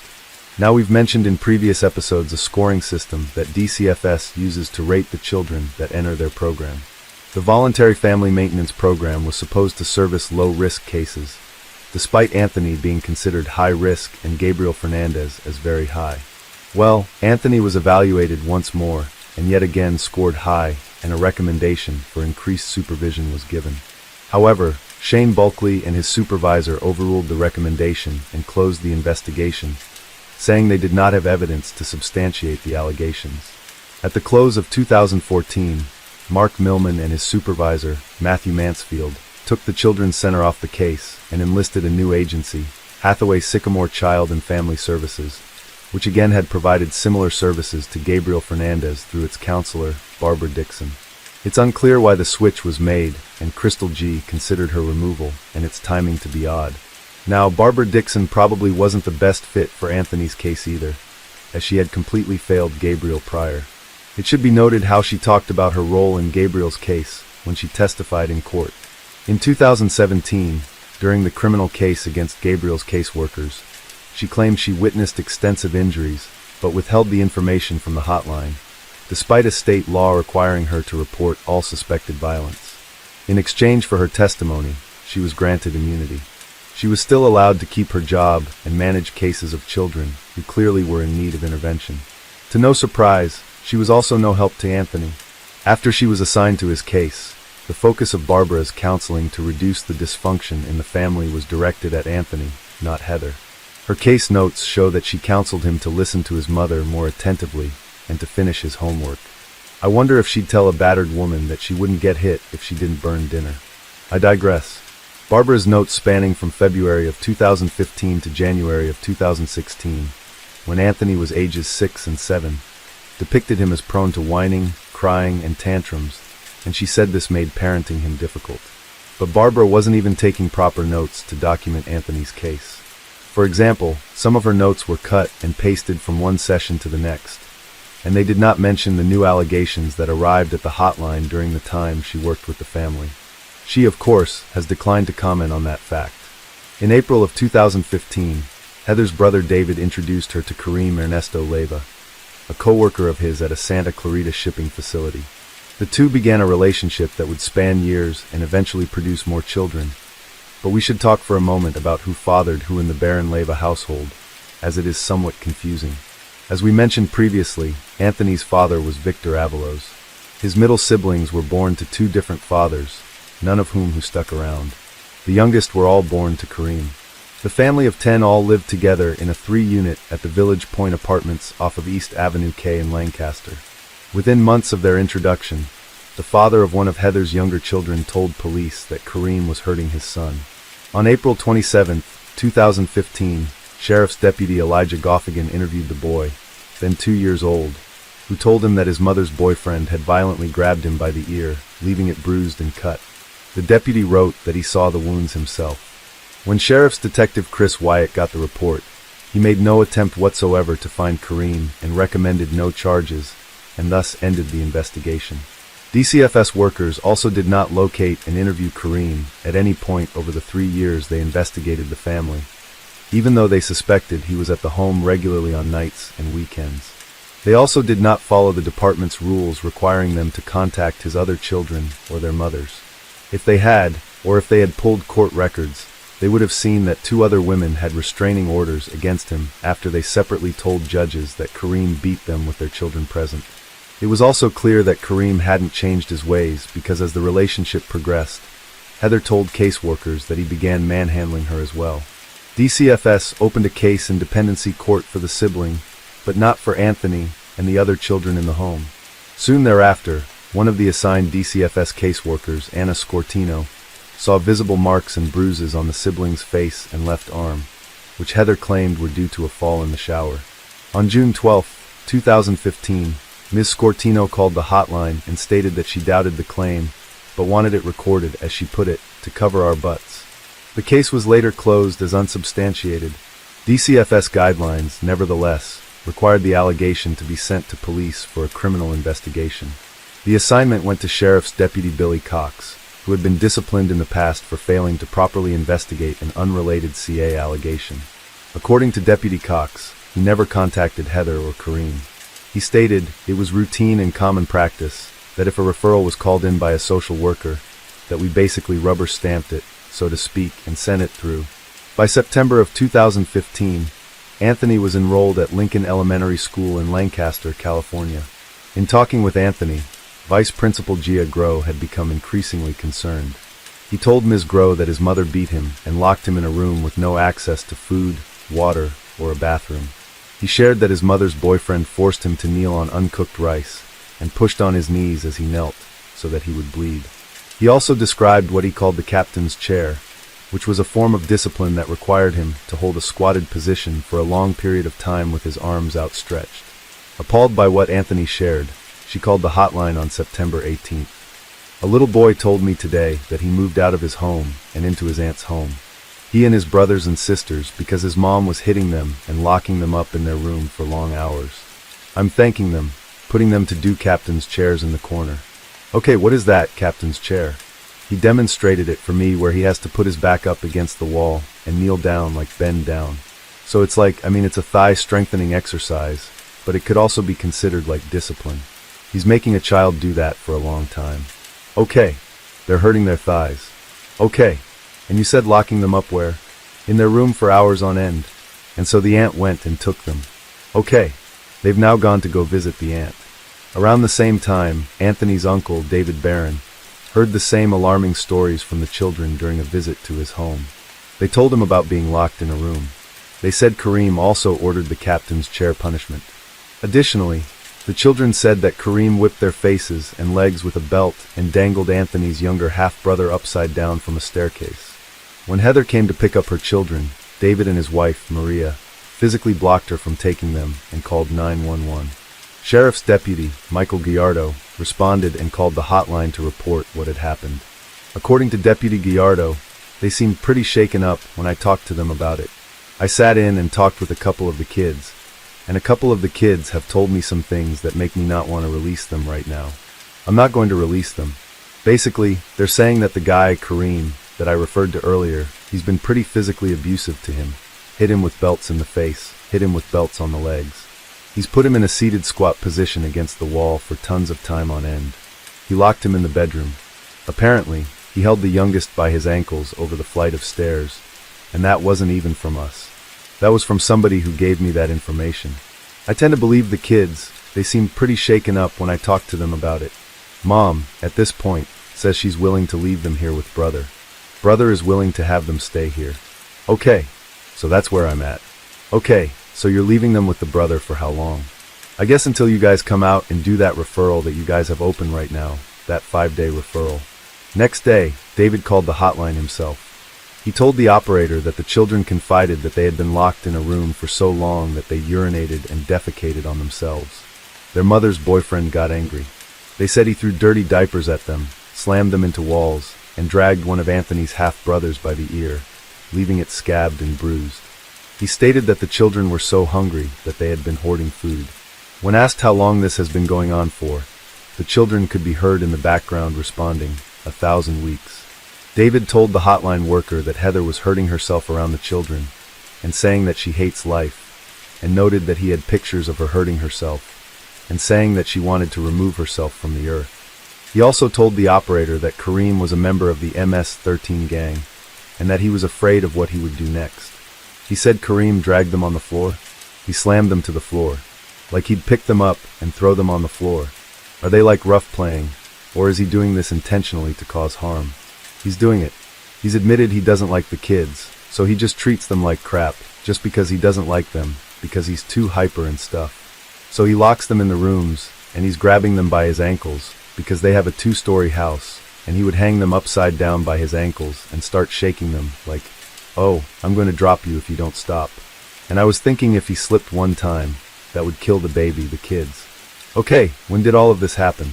We just found out about it, but I guess it's been going on for months now. And my sister and him said if they would tell anybody, that they would be in a lot of trouble. And then when I saw the bruises, I asked like what happened, and he told me. So I separated the kids, and I asked each one individually, so that way they can just say the same story. And they all told me the same exact thing. He wouldn't feed them until mommy came home. He would give them cold showers, and then, do you know what an Indian burn is? No. Is that like a carpet? No, it's like you grab somebody's arms, and you just start twisting your arms really hard. Oh, okay. And he was doing that to them also, and then throwing dirty diapers at their heads. So your sister and Kareem stated that if they told anyone, they would be in trouble? Yes. And then after he told us, we let my sister know, like, do you know that Kareem's abusing your child? And she's like, no, it's not true. And then when she took her home, she kept telling her, you need to say it's not true, it's not true. And she said, I'm not going to lie. I need to tell the police the truth, because we told them we were going to tell the cops. And so she grounded and locked her in the room, and didn't let her come out until the next day. DCFS caseworker Ikea Vernon met with Anthony at his aunt and uncle's home. He told her everything. He also told her that Heather is my old mom. This is my new house. I am part of the Barron family now. I'm never going to see Heather again. She locks us up in our rooms and makes us starving. Ms. Vernon then called Barbara Dixon and 2 other Hathaway Sycamore counselors who had been working in the home for 7 months. They were supportive of Heather's parenting during the discussion. According to Ms. Vernon's case notes, each service provider reported that he had never heard anything from the children about violence and neglect. Ikea Vernon had just recently joined the department.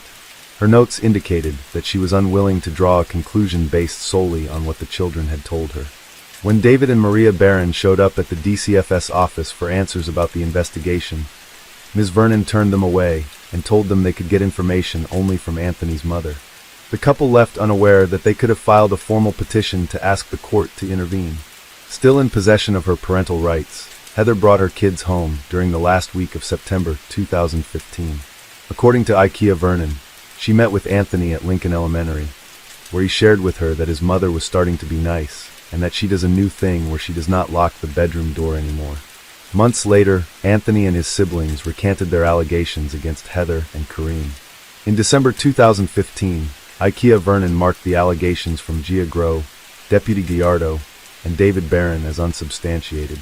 She also used a computer system to score the family's risk, and it once again rated it as high and recommended a greater level of intervention. Ms. Vernon and her supervisor, however, decided against taking any further action. She later stated that her decision relied on the children recanting their prior claims and was unaware that victims often retract their accounts. The following month, Barbara Dixon and Hathaway Sycamores ended their work with the family. But this would not be the last time that DCFS was involved in the Barron-Leva household. On April 28, 2016, Mildred Blue, a teacher providing services to Heather at a battered women's shelter, reported to the hotline that her children arrived with bruises and said that Kareem had forced them to fight each other at home. They also appeared hungry, with one of the children eating out of the trash. Again, the children denied the allegation when interviewed by DCFS caseworkers, who in turn decided that based on the children's word, there was no need to follow up. Sheriff's Deputy Billy Cox also received a report of Ms. Blue's hotline call. He too decided not to follow up. In doing so, Deputy Cox violated his department's own policy, which requires detectives to conduct independent investigations of CA and not rely solely on DCFS's reports, even if DCFS claims it is unsubstantiated. Near the end of 2016, at least one more call to the hotline arrived regarding Anthony's family. But there were little to no details other than the fact that caseworkers marked it as unsubstantiated once again. Between February 28, 2013 and November 2, 2016, 12 calls were made to the hotline regarding the family, and Anthony and his siblings still remained in their mother's care. Around this time, Heather cut ties with her brother David, her sister Crystal, her sister-in-law Maria, and the educators who made claims against her. As with many cases we've covered where parents facing multiple accusations of CA end up pulling their kids from school, Heather moved Anthony to El Dorado Elementary, where they had no idea about his prior history as a victim. There, he got to know his new 4th grade teacher, Harmony Bell. Anthony was the fastest runner in his 4th grade class. He earned a place on the honor roll, and his teacher noticed an uncommon emotional maturity for a boy his age. He often collected his thoughts before speaking, asking if he could step out of the room to take a few deep breaths. When a new student joined the class, he asked to move to a neighboring seat, hoping to be the friend the newcomer needed. According to Ms. Bell, Anthony was often nervous about something.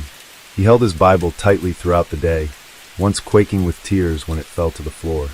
On the last day of school, Anthony wrote a letter. It read, "Dear Mrs. Bell, thank you for teaching me everything you could. It was such a blessing to meet you. I just hope that when I'm going to 6, that you can come to New Vista, so I can see you still. I hope that you can come to my high school, middle school, and college.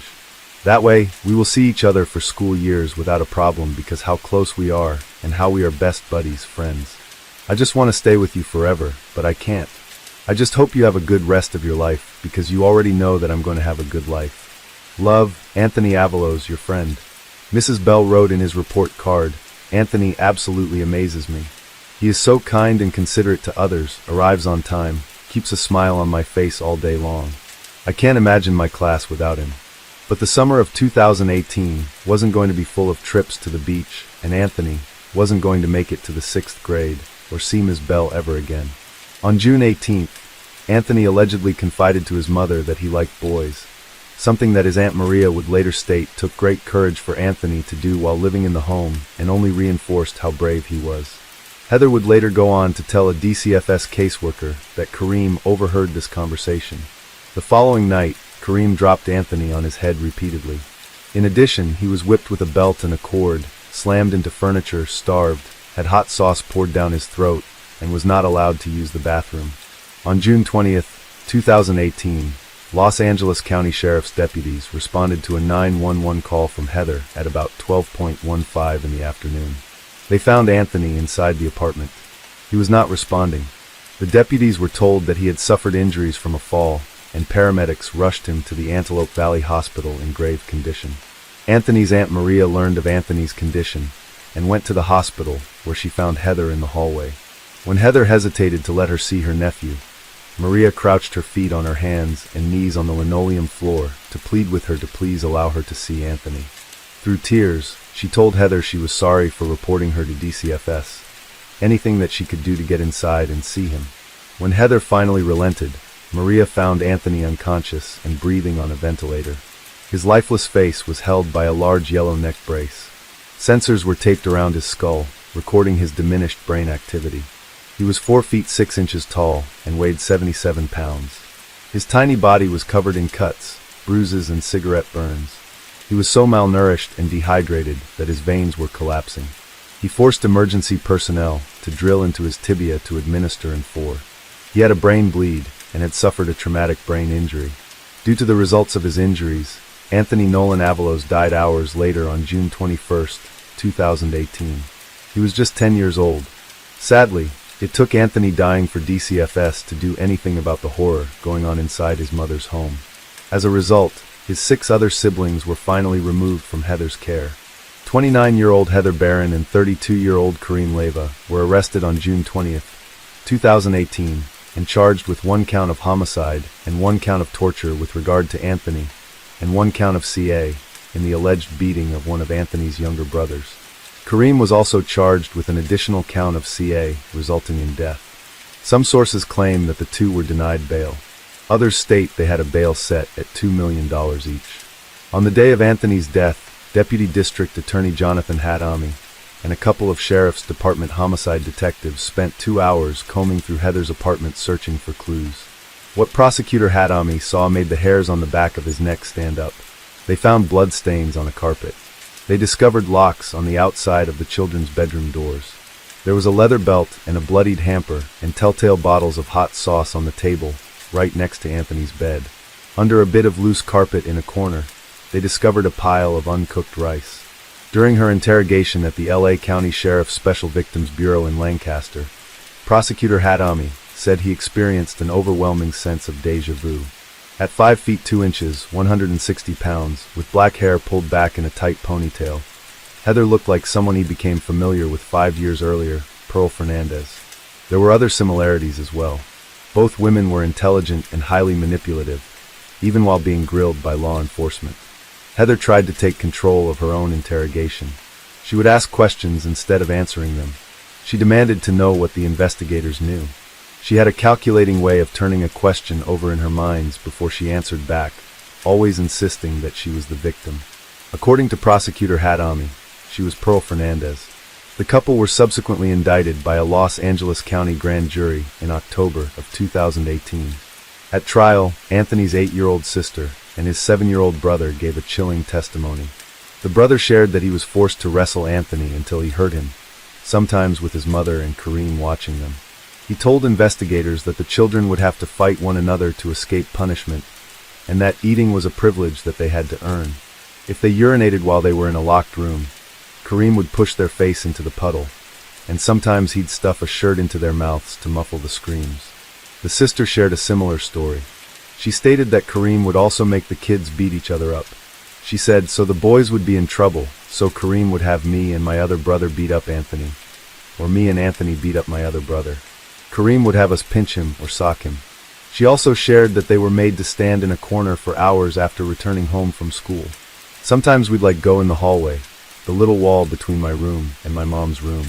We would have to go there on our knees and carry books, and with 2 weights on top tied all together, we would have to hold it for 10 minutes. If the books fell, she alleged they were made to start over for another hour. She claimed that her mom and Kareem would punish them by making them kneel on rice, and that Kareem sometimes used his foot to put pressure on their knees, causing them to bleed. Afterward, she said she was forced to clean it up. Evidence also showed they were hit with power cords, vacuum tubes, as well as fists. She went on to say that food often was withheld as punishment, and that after the boys were caught sneaking out for food, an alarm was placed on their bedroom door. The boys were also allegedly forbidden from exiting the room to leave the bathroom, which led to further punishment if they soiled themselves. She said that Kareem would hold their legs, make them lay down, and put their face into the urine. The word is alleged that over the last 5 or 6 days of his life, Anthony suffered a slew of punishments, both quick and prolonged.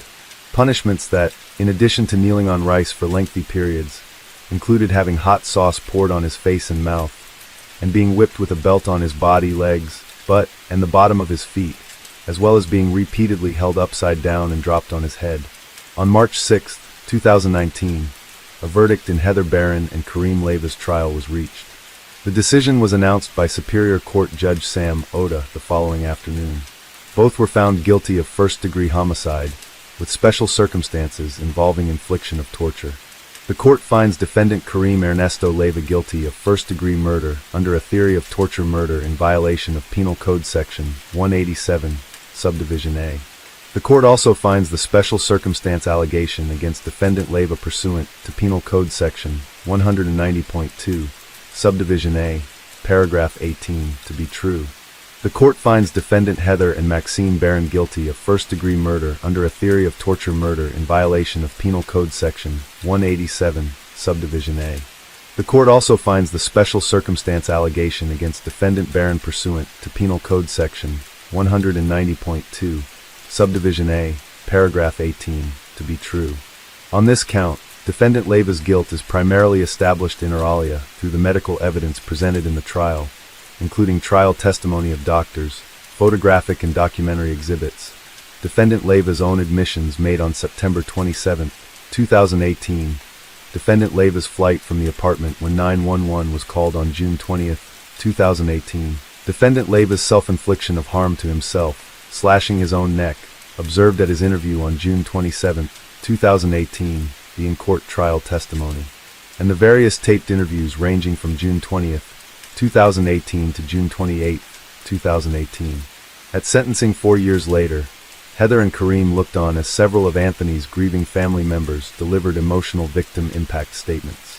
The first initial of the last name is O, and she's with her family members. "It's okay, honey, you can stand right here. And you can open it if you want or you can read it, whatever you want. You tell the judge whatever you want to say. Take your time. It's okay. How about this? Why don't you have other people go so that you can see how it goes? And then if she wishes to make the statement herself, she could do so. There's no wrong or right way to do it. It's just your way and that's okay. That's okay. Whatever way you want to do it is the way you're going to do it. You want to talk? Okay. First initial of the last name is P, Your Honor, Anthony's cousin. And you can hold this if you want. Maria can help you too. He's up there, and you can tell the judge whatever you want. Okay. Do you have his paper? You mean he doesn't have it memorized? I could read the paper. Okay. Okay. Dear Judge, my name is... I am 8 years old, and I miss my cousin Anthony. I was a baby when I last saw him. I wish I could remember all our time together, but all I have is pictures and stories that my family tells me. Anthony was in a Mason company full of life and love. He always played with me and made me laugh. I have family, and I have a video that I like to play over and over of him making me laugh when I was little. We never got to see Anthony grow up. I will never get to play with my older cousin. He will get to teach me how to play baseball or play catch with him. Heather, who's supposed to be my aunt, took Anthony away from us. Heather is an evil monster, and she deserves to spend the rest of her life in prison. I don't forgive Heather for taking my cousin's life, and I hope she gets beat up in jail because I just wanted to meet Anthony. I hope Heather has a horrible life. Anthony is in a better place, and someday we'll be together again, and we will be able to make new memories. I always carry you in my heart, Anthony. Love you, and miss you very much. Thank you for your time, Honor. Thank you. It has been 5 long years without my brother, my best friend, and my whole world. Anthony was everything to me and my family. Anthony was a ball of sunshine to everyone, and sadly, because of these 2 monsters, he is not here anymore. Anthony did not deserve any of the things that happened to him nor me. I am a 13-year-old girl. I should not have to be here doing all this. I should be able to live a normal life. They both took away my ability to live a normal life as a normal girl. Sometimes I wish I could turn back time and speak up to anyone, but I can't. Sometimes I wish that I could turn back time and speak up to a teacher or anyone at least, but I can't. I wish that Maria never introduced him to you or us.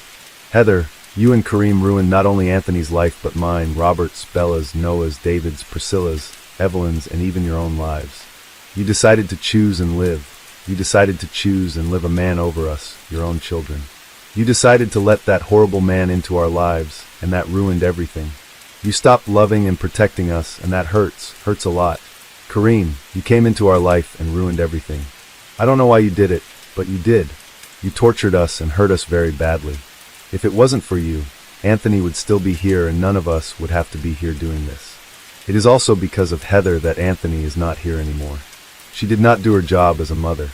She did not protect us and took part in the torture. I would have never thought in a million years that I would have wanted to call my own mother Mom.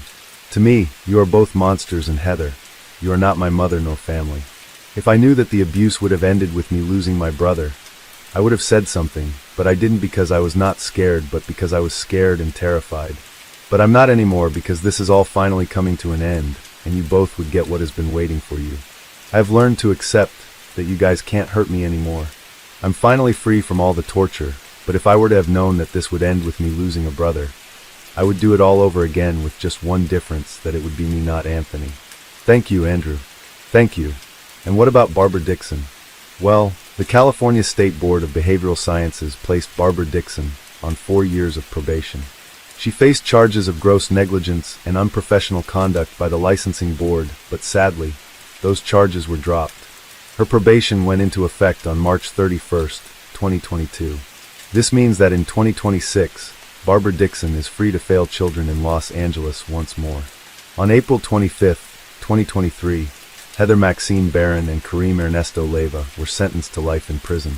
Both were denied probation and ordered to pay $7,500 in victims' compensation funds. They had initially faced the death penalty, but Los Angeles County District Attorney George Gaskin had said his office would no longer seek capital punishment after he won his 2020 election. In addition, Anthony's father Victor and his siblings received a settlement of $32 million in damages from Los Angeles County. Heather is currently being housed at the Central California Women's Facility in Chowchilla, the same location that houses Pearl Fernandez, while Kareem is being held at the Mule Creek State Prison in Ione. It should also be noted that in the wake of Anthony's death, his family, along with prosecutor Jonathan Hadami, held protests with the intention to oust DA Gaskin due to his inability to put victims and their families first. Protests were held in Sam Yellen Park in Palmdale, as well as Schooner Patio Grill in Lancaster. In addition to Anthony's family and prosecutor Hadami, the family of Gabriel Fernandez was also in attendance. Anthony's funeral service was held at St. Junipero Serra Parish in Quartz Hills, California on July 20th, 2018. His father Victor served as a pallbearer. He was laid to rest in a small blue casket at the Good Shepherd Catholic Cemetery in Lancaster, California. His headstone engraved with the image of a sleeping angel for the inscription, "You don't have to have superpowers to be a superhero." Now, you would think this would be the end of the video. Surely LA County couldn't let this happen again, right? But it didn't take long before they did let it happen again. And despite a mountain of evidence and the incredible work from one social worker who tried her very best to save this next boy's life, LA County was content to let him die. And as a further insult, remove the social worker from the case, the only person who was trying to save his life. After everything that happened with Gabriel Fernandez and Anthony Avalos, it's reasonable for you to believe that this just couldn't happen again, especially in such a short span of time. But what you're about to find out is that it is far more horrifying than that. Noah Alejandro Cuatro was born on August 20th, 2014 in Palmdale, California to parents Ursula Elaine Juarez and Jose Maria Cuatro Jr. The pair met at John F. Kennedy High School in Granada Hills and had their first son when Ursula was 18 years old. Noah was born 2 years later, followed by a daughter and another son. From very early on, the couple had already wrapped up a long history with social services. In fact, LA County DCFS had their eyes on the family before Noah was even born. In 2014, Ursula was accused of harming her infant half-sister, causing skull fractures. Oftentimes, skull fractures in infants and toddlers point to shaken baby syndrome. DCFS social worker Jennifer Montano wasn't going to allow Ursula to have another opportunity to harm another child. She launched a full investigation and knew that Ursula was pregnant again. As such, she arranged to have Noah taken away from his parents as soon as he was born. During the first few weeks of his life, Noah bounced from foster home to foster home and never formed the bond that newborns have with their mothers. Later, it became obvious that didn't develop any motherly feelings towards her son. However, she was already accused of harming her half-sister, so there was a very good possibility that she would have hurt Noah even if the two had bonded. After a few weeks of bouncing around in the foster care system, Noah was placed in the temporary custody of his great-grandmother, Evangelina Hernandez, who he would go on to stay with for 9 months. He was a capable, responsible, and loving caregiver. Noah formed perhaps the most enduring bond of his entire life while staying with Evangelina, sometimes calling his great-grandmother Mommy. Evangelina was getting him to all his doctor's appointments and kept him clean and well-fed. She made sure he had plenty of age-appropriate toys and enriching activities throughout the day. Noah was thriving in her care. However, like many of the narcissistic parents we cover, Ursula and Jose wanted nothing more than to sabotage their son's life. They felt that DCFS had robbed them of the first months of caring for their son. When DCFS couldn't find concrete proof that Ursula was responsible for her half-sister's skull fracture, the investigation was determined to be inconclusive and Noah was returned to his parents. Evangelina Hernandez expressed concerns about the reunification between Noah and his parents. His great-grandmother didn't feel like they were ready to take care of their son, but her concerns didn't seem to count for much. So one would think that once Ursula and Jose got their son back, all would be sunshine and daisies, right? It wouldn't be long before the family was back on the DCFS radar. In November of 2016, when Noah was just a little over 2 years old, Kaiser Permanente called DCFS to let them know that Noah had missed his last 8 doctor's appointments. In fact, these 8 appointments were missed over the course of 6 months. Because of Noah's young age and his history with DCFS, it was really important that he was being seen by a doctor. This isn't just important for at-risk children. Babies and toddlers need to reach a lot of developmental milestones. If Noah wasn't showing up for his doctor's appointments, there was no way for professionals to monitor his progress. Ursula claimed it was an issue with the family's insurance, but that was quickly proven to be a lie. A social worker verified Noah always had medical coverage. It had never lapsed. And again, DCFS had to intervene. They visited the family's home to investigate. They found that Noah was so weak and malnourished that he couldn't even walk, which placed him in the first percentile for boys his age. At 2 years old, he weighed just 17 pounds. The average weight for a 2-year-old boy should be between 27 and 30 pounds. He was almost half that. Jennifer Montano said that he appeared very thin. His eyes were hollow. Again, if Noah had been going to his regular doctor's appointments, this would have been a non-issue. Ursula and Jose had hidden the little boy for a reason. Ursula said Noah ate too much, which made him vomit and thus not gain weight. She explained that he was a troublemaker and would run around the house eating everything until he couldn't take any more and threw up. Once again, Noah was removed from his parents' custody. This time, he was placed in a treatment center called Matthias House in the San Gabriel Valley. There, the goal was to restore his health, which is exactly what happened. Noah didn't have any of the issues his parents claimed, such as vomiting or naughty behavior.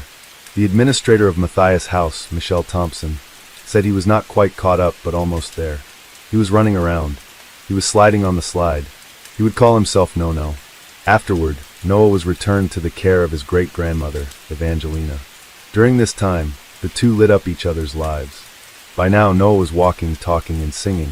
His favorite song was Old MacDonald. He loved cuddles and would hug his great-grandmother and say, "You know what time it is, Grandma? It's time for you to hold me and tell me you love me." Even though Evangelina once again had temporary custody of Noah, his parents were granted visitation. They were allowed to take him for a few hours at a time, which broke Evangelina's heart. Noah would scream and cry for up to 45 minutes before and after each visit, and kept telling her that he didn't want to go. It didn't even really seem like Ursula and Jose were that enthusiastic about being with their son either. The couple never made their son a priority. Oftentimes, they bailed on visitation, much to Noah's benefit. But when it came to the DCFS investigations against them, the couple made it seem like they really wanted Noah back and fought to get their way. In 2017, the DCFS investigation that had Noah removed for the second time lasted 1.5 years. Noah would be returned to his parents, but Ursula and Jose were given stipulations, including enrolling Noah in daycare and therapy. He needed to show up at his doctor's appointments, and the couple needed to complete a parenting program with a focus on parent-child bonding. All of this would be arranged with the help of DCFS, and they would have a specific social worker to help them oversee the process. Since Evangelina no longer had legal custody, all she could do was stand by her great-grandson and try to advocate for him. There were a lot of new social workers coming in and out of the picture, so she made it her duty to make sure they were all informed about what was really going on with Noah. Eventually, DCFS social worker Susan Johnson was assigned to Noah's case. She was the person who fought harder for the boy than anybody else. Her job as a continuing services child social worker required her to oversee the reunification of the family and report back to the courts. Her colleagues had warned her that Ursula and Jose were manipulators and proven liars. Ms. Johnson read through all of Noah's case files and made it a point to listen to the concerns of Evangelina, who at this point felt pretty dismissed by the system. In addition, Ms. Johnson made a number of visits to the family home, where she was able to make contact with Noah. Ms. Johnson expressed a lot of concern regarding Noah. He seemed to exhibit telltale signs of CA and neglect. She noticed this in some of the other children as well, but no one really seemed to be as bad off as Noah. Ms. Johnson was worried that Noah was being used as a scapegoat in his family. According to psychologists, some families will adopt the method of a scapegoat to cope with their dysfunctional families, whether it's consciously or subconsciously. They will sometimes choose one member of the family to inherit all of the blame for their problems. Anything bad that happens within the family is assigned to one of the children, and they take the biggest punishment, mentally and physically. Several months into the reunification plan, Ursula and Jose failed to enroll Noah in therapy or daycare. They never completed the parenting classes they were supposed to take. In fact, they ignored everything the court was requiring them to do. Noah was never placed in therapy or daycare, and he was telling family members and social workers that he didn't want to be with his parents. Despite Ursula and Jose's unwillingness to cooperate, the courts decided to keep moving forward with the reunification plan. Ms. Johnson told the court that Ursula and Jose had lied to her multiple times. They continually lied about obtaining medical insurance, and they still weren't getting Noah medical attention that he needed. Ursula even lied about being pregnant. She denied 2 pregnancies, only to give birth both times.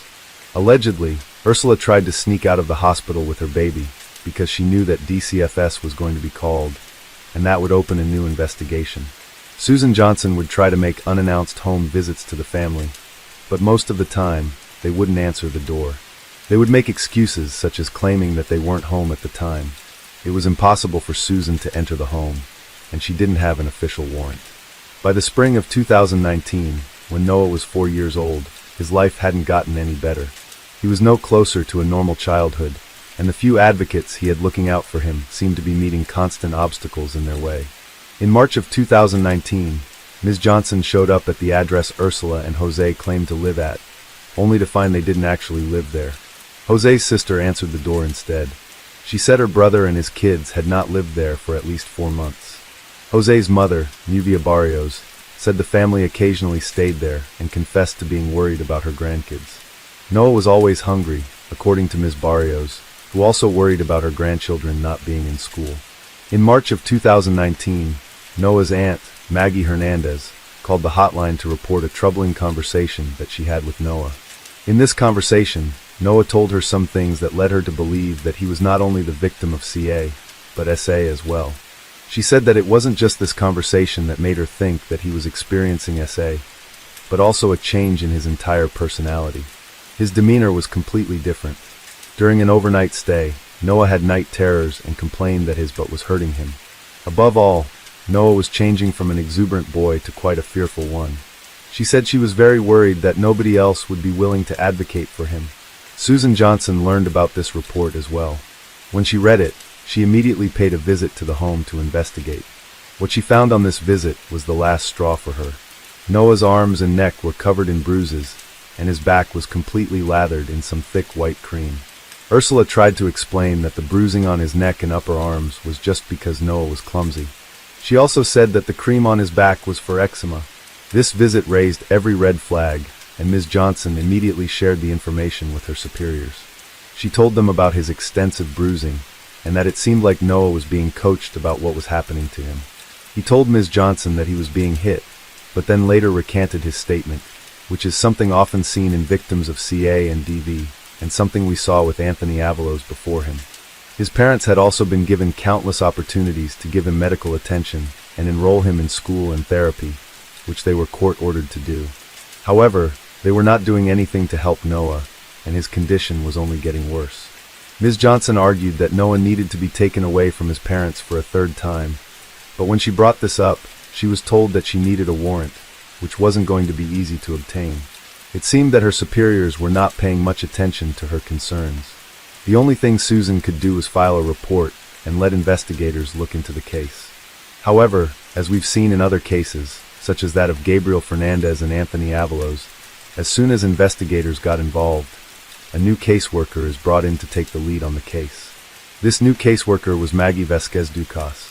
As soon as she entered the picture, she started to undo all of Ms. Johnson's work. She did not read any of Noah's reports. The very first time she showed up at the residence, she found a smiling Ursula and Noah covered in bruises. Ursula and Jose immediately began explaining that he had fallen from his bunk bed. Ms. Ducas believed them right away. They went on to explain how the previous social worker, Susan Johnson, and the rest of DCFS were out to get them. They told her they were being targeted due to racism, and that DCFS had already done enough to break her family apart. Ursula also said, "Why would we hurt our baby when we just got him back? I've had this case open for 4 years, and I've been told I'm good enough to only have my 2 kids, but not Noah. How does that make sense?" It didn't take much to fool Ms. Ducas into believing that they were honest. When she talked to Noah, he denied any claims of CA or SA. As such, she decided that none of the previous reports were truthful either, and closed her investigation as inconclusive. At the same time, Susan Johnson still hadn't given up on Noah, and was desperately working to get him out of his toxic household. She filed a complaint with the courts, resulting in a petition to remove Noah from his parents' custody for a third time. She also followed through on her superior's challenge to get the warrant. The juvenile court granted the order to remove Noah and have him examined to determine if SA had occurred. The petition was signed by a juvenile court judge in the early summer of 2019. When her superiors heard that she had actually gone ahead to obtain the warrant to remove him from the household, they called their own emergency meeting where Susan Johnson, Maggie Vasquez Ducas, and DCFS leaders discussed Noah's case and whether or not they were going to follow through. Ms. Johnson later recalled trying to advocate for Noah in this meeting. She tried to warn everyone that if they didn't act on this court order, they could have a dead kid on their hands. One of the members told Ms. Johnson to stop talking, while Ms. Ducas said she believed the boy was fine, and that there was nothing, absolutely nothing, wrong with the family. Ms. Ducas also accused Ms. Johnson of siding with Evangelina Hernandez in an attempt to sabotage the family and keep them away from Noah. She also said that she was concerned that if DCFS had any more involvement, they would be guilty of discrimination due to Ursula and Jose being Latino. Despite there being an active court order to remove Noah from his parents' custody, no one ever followed through with it. Ms. Ducas, her superiors, and DCFS decided they needed to conduct a more thorough investigation before they could justify such drastic measures as removing Noah for a third time. At this point, Susan Johnson is completely removed from the case. Maggie Vasquez Ducas and another social worker are once again assigned. Social workers have 10 days to take children from their homes after a commissioner issues a removal order. Otherwise, they must alert the court if they don't plan to do so. But by mid-June, 29 days had passed, and no one ever told the juvenile court that he remained with his parents. In the summer of 2019, the Quachers were living in an apartment in Palmdale, California. Now, around this time, Maggie Vasquez Ducas and other social workers paid visits to their apartment. They found Noah with a cut across his face. Ursula and Jose provided 3 different explanations for how Noah received this injury. Allegedly, Noah came running up to them a number of times to announce things like, "They gave me lots of food, and they take good care of me." These were obvious signs that Noah had been coached to cover up what his parents were doing. After these visits, Ms. Ducas reported to the courts that she still needed more time. It was granted an additional 30 days to investigate the case. She emailed her supervisor saying that even though it was court-ordered, Noah didn't need an examination because there were no reports of SA. Ms. Ducas tried to visit the family several more times, but was denied and verbally attacked by Jose and Ursula. Despite being Latina herself, they claimed that she was racist and wanted to take their child. Still, Ms. Dukas kept defending them. She went on to claim that they were just overwhelmed by their previous experiences with social services. Sometime on July 5, 2019, a neighbor at the Mountain Shadows Apartments in Palmdale walked by the family apartment and heard a child's cries, "No daddy, no mommy." Just after 6 p.m., 911 dispatchers received a call from the Palmdale apartment complex. It was Ursula. She told the dispatcher that they needed an ambulance and that her son Noah had been found unresponsive in the pool. Allegedly, according to her, a 4-year-old had been swimming in the pool and drowned as a result of a terrible accident. She said that they were trying to revive him, but were unsuccessful. When the paramedics arrived on the scene, their story did not add up. Noah was fully clothed, and he was completely dry. He didn't look like a boy that was just pulled from a pool. Noah was taken to the hospital, first at the Palmdale Regional Medical Center and later at Children's Hospital Los Angeles. No family members made it to Noah's bedside. Dr. John Markham, who treated Noah, said he joined a group of doctors and nurses who held the boy's hands in his final moments. He said, "We were with him as he left the earth." Noah Quadro was pronounced dead the following morning. He was 1 month shy of his 5th birthday. Noah's body revealed clues that were inconsistent with an accidental drowning, and a medical examiner would later find that he didn't have any water in his lungs. In fact, his autopsy reported bruising all over his body. He had multiple broken ribs that were in various stages of healing, pointing to prolonged chronic beatings. The autopsy also revealed undeniable evidence of SA. They found trauma to Noah's rectum, but could not determine what had caused it. Noah was killed by means of extensive torture. Noah's cause of death was strangulation and blunt force trauma, and the manner of death, a homicide. Police had their eyes on only one pair of suspects. Now to an eyewitness news investigation. New video and frantic calls to 911 after the death of 4-year-old Noah Quadro last summer. Noah's parents told police the boy drowned in a swimming pool, but according to grand jury testimony just released, the parents staged a scene to derail investigators. Our Miriam Hernandez has the story you're seeing first on Eyewitness News. You have to go faster. 1, 2, 3, 4, 5, 6, 7, 8. The 911 call. 4-year-old Noah Quadro unconscious on the living room floor.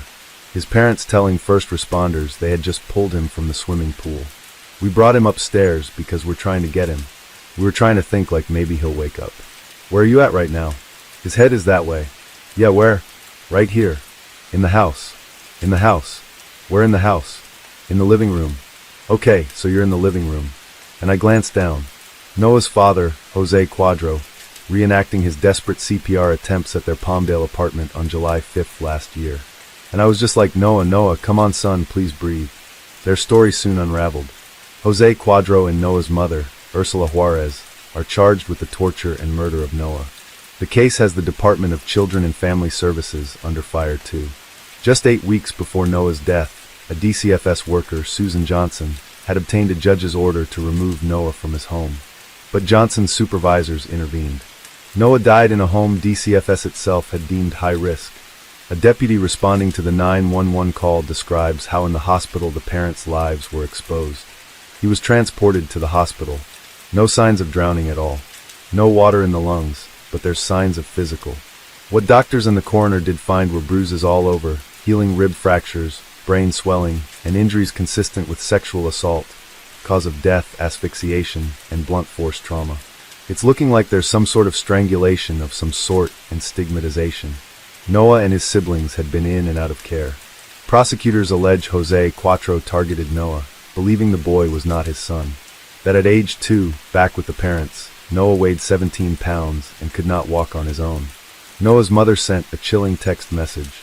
"Almost killed him so many times. I had to do CPR for him to wake up and stay alive, right?" A check of security cameras at the pool showed no sign of Noah or his family that day. And about the frantic effort to revive Noah, there's evidence that Noah was unconscious hours before the parents called 911. The day after Noah's death, Ursula and Jose were both arrested and his remaining siblings were put into protective custody. Both Ursula and Jose were charged with CA and homicide. It was set at $4 million for Jose and $3 million for Ursula. Their case was brought to a grand jury in 2020. The two of them were indicted on counts of homicide and torture, and Jose was charged with SA against a minor resulting in death. If convicted as charged, Jose faced a possible maximum sentence of 47 years to life in state prison. Ursula faced up to 32 years. As we mentioned previously, the death penalty was off the table thanks to Los Angeles County District Attorney George Gaskin, who didn't do any favors for Anthony Avalos either. In 2020, Evangelina Hernandez filed a wrongful death lawsuit on behalf of herself and Noah's surviving siblings. Stated that instead of protecting Noah and his siblings, DCFS continued to place the children with their violent parents, where the children continued to be mistreated over the course of several years. It also claimed that after Noah's death, DCFS social workers made threats against Evangelina in an attempt to silence her. They told her that if she made any public statements about Noah's case and her potential lawsuits, she would lose her request for guardianship of her other 3 great-grandchildren and would never see them again. The lawsuit was settled in December of 2024, but the details of the settlement have not been made public. Hathaway Sycamore's Child and Family Services, who you'll also remember from the Anthony Avalos case, was named as an additional defendant. The agency knew of, or suspected, the misconduct occurring in Noah's home after the boy was sent to them by DCFS for mental health services, but failed to report the misconduct. In February of 2023, social worker Lisbeth Hernandez Aviles testified that a property manager at the family's apartment told her that he had heard crying coming from inside and suspected DV going on. The social worker also testified that the children all slept on one mattress in the living room, and that the home was filthy and emanated a foul odor. On March 29, 2024, both Ursula Juarez and Jose Cuatro Jr. pled no contest to their charges, which included 1 count each of first-degree murder and torture for Jose, and 1 count each of second-degree murder and torture for Ursula. On April 30, 2024, Superior Court Judge Robert Chu sentenced Jose to 32 years to life in prison and Ursula to 22 years to life. As part of their plea deal, the disgraced parents waived their appellate rights. At the hearing, great-grandmother Evangelina told the couple, "Why, my God, why is there such evil in you, Ursula? What kind of monster are you, Jose? You're both very sick. You are the worst kind of sickos." As of the date of this recording, in December of 2024, Ursula is currently being housed at the Central California Women's Facility in Chowchilla, alongside Pearl Hernandez and Heather Barron, while Jose is being held at the Substance Abuse Treatment Facility and State Prison in Corcoran. To be noted, out of all 3 of those cases that we've just covered, this case is the only one where the parents did not get life in prison. In the wake of Noah's death, Deputy District Attorney Jonathan Hatami summoned several DCF staffers who worked on Noah's case, including Maggie Vasquez Ducas and her supervisor. Both acknowledged they had not actually read Susan Johnson's 26-page filing to the juvenile court to remove Noah, despite opposing it. Stunned, the prosecutor asked Ms. Ducas, "You're telling this jury that you decided not to follow the removal order that you never read. Is that accurate?" She said she had, but then further explained that she read it after Noah passed away. None of the high-ranking DCF administrators testified. Noah Alejandro Cuatro was laid to rest at the San Fernando Mission Cemetery in Mission Hills, California. During a private service, loved ones remembered the little boy who loved Spider-Man, ponies, and PJ Masks and was excited about starting school. Allegedly, his beloved great-grandmother, Evangelina, was banned from attending his funeral. His gravestone, decorated with the little boy's picture and a guitar, bore the inscription, "A hug, a kiss in heaven's bliss, gone too soon, our baby." So why did this happen? Why were claims made for change and nothing happened as a result? What other cases do we not know about? Because these cannot be the only ones. What if the reporter gave into the immense pressure to stop and decided not to dig into Gabriel's case? Would we have known about any of these boys? If you've seen the Netflix documentary, The Trials of Gabriel Fernandez, I think we have a good idea what the answer is, because before Gabriel's case was blown wide open by the LA Times, he was little more than a blurb in the homicide docket. He was swept under the rug like some sort of statistic, and nobody cared about him outside of those that actually knew him. Sadly, this is the fate of many children that die at the hands of their violent parents or caregivers. Cases where those meant to protect them want to turn a blind eye and pretend it didn't happen on their watch. Governing bodies who overload caseworkers, or in the case of Susan Johnson, punish those for doing what's in the best interest of children. Given what we've seen with these 3 cases, it is likely that there are other children, just like them, who were never reported on. Until massive change happens in LA County, there will be more Gabriels, more Anthonys, and more Noahs. Case 4. What if I told you that this photo hides the most disturbing secret? Something so horrifying you can't even imagine. The smiling little girl in the picture is 4-year-old Heidi Jones, and she's standing at the very crime scene where she discovered her mother's lifeless body, just days before this photo was taken. If you look closely, you can still see traces of blood on the floor.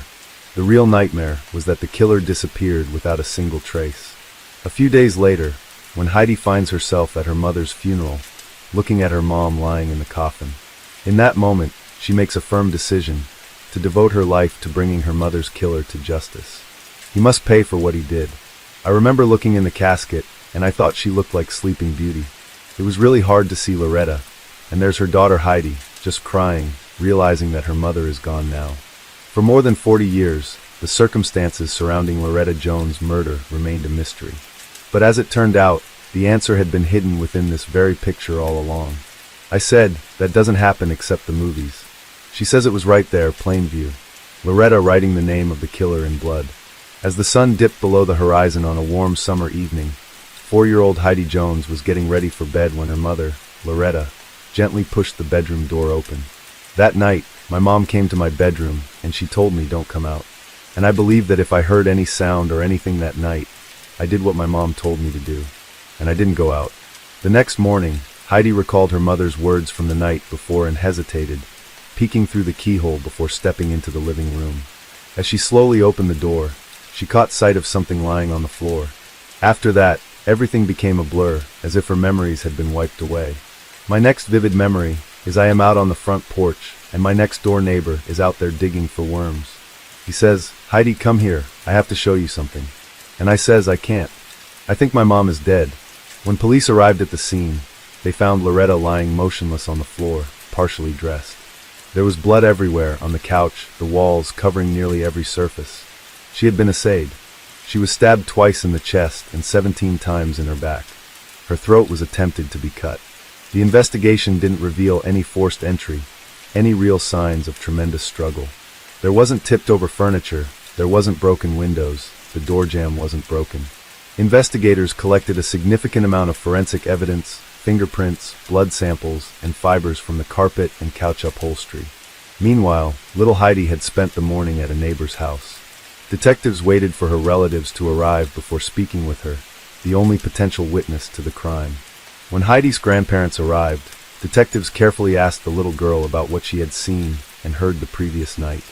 A 4-year-old child, of course, couldn't say much, but one thing she was sure of, her mother hadn't screamed, cried, or called for help. The 4-year-old's memory was murky, except for one very important detail. I remember telling my grandma what I could possibly remember. I said Tom did it. Tom killed my mom. That's how investigators got their first clue. A name. Just Tom. No surname, no photo, no description. It was the only thing little Heidi could recall about the man who had taken her mother from her. But even that small detail spoke volumes. Tom was clearly someone who had been in Loretta's life regularly, familiar enough for a 4-year-old to remember.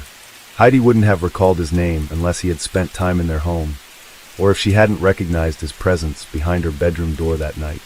While Loretta's family and friends struggled to think of anyone named Tom, detectives uncovered a new lead, an odd incident that had occurred just 3 blocks from Loretta's home, and more importantly, shortly before her tragic death. That evening, 10-year-old Lori Kulo was cycling around the house while her older brother played ball with his friend. At one point, she rounded the corner and saw the boys go inside. As the sky grew darker, Lori decided to follow them. But as she was heading home, a man suddenly appeared in her path. He grabbed her and forced her against the side of the house, holding her arms behind her back. He was stepping on my feet and another hand over my mouth. I was trying to scream, and I couldn't get the scream out. It just wouldn't come out. I was terrified. I couldn't get away from him.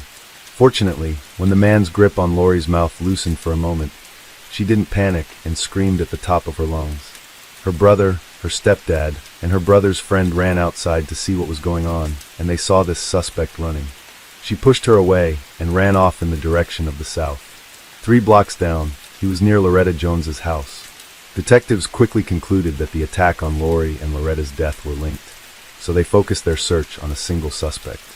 The police combed the area, questioning anyone who had been near Jones's house, or in the surrounding neighborhood. They found an individual that was hitchhiking from Price to the town of Provo. This gentleman was carrying a pocket knife with what they thought was blood on it.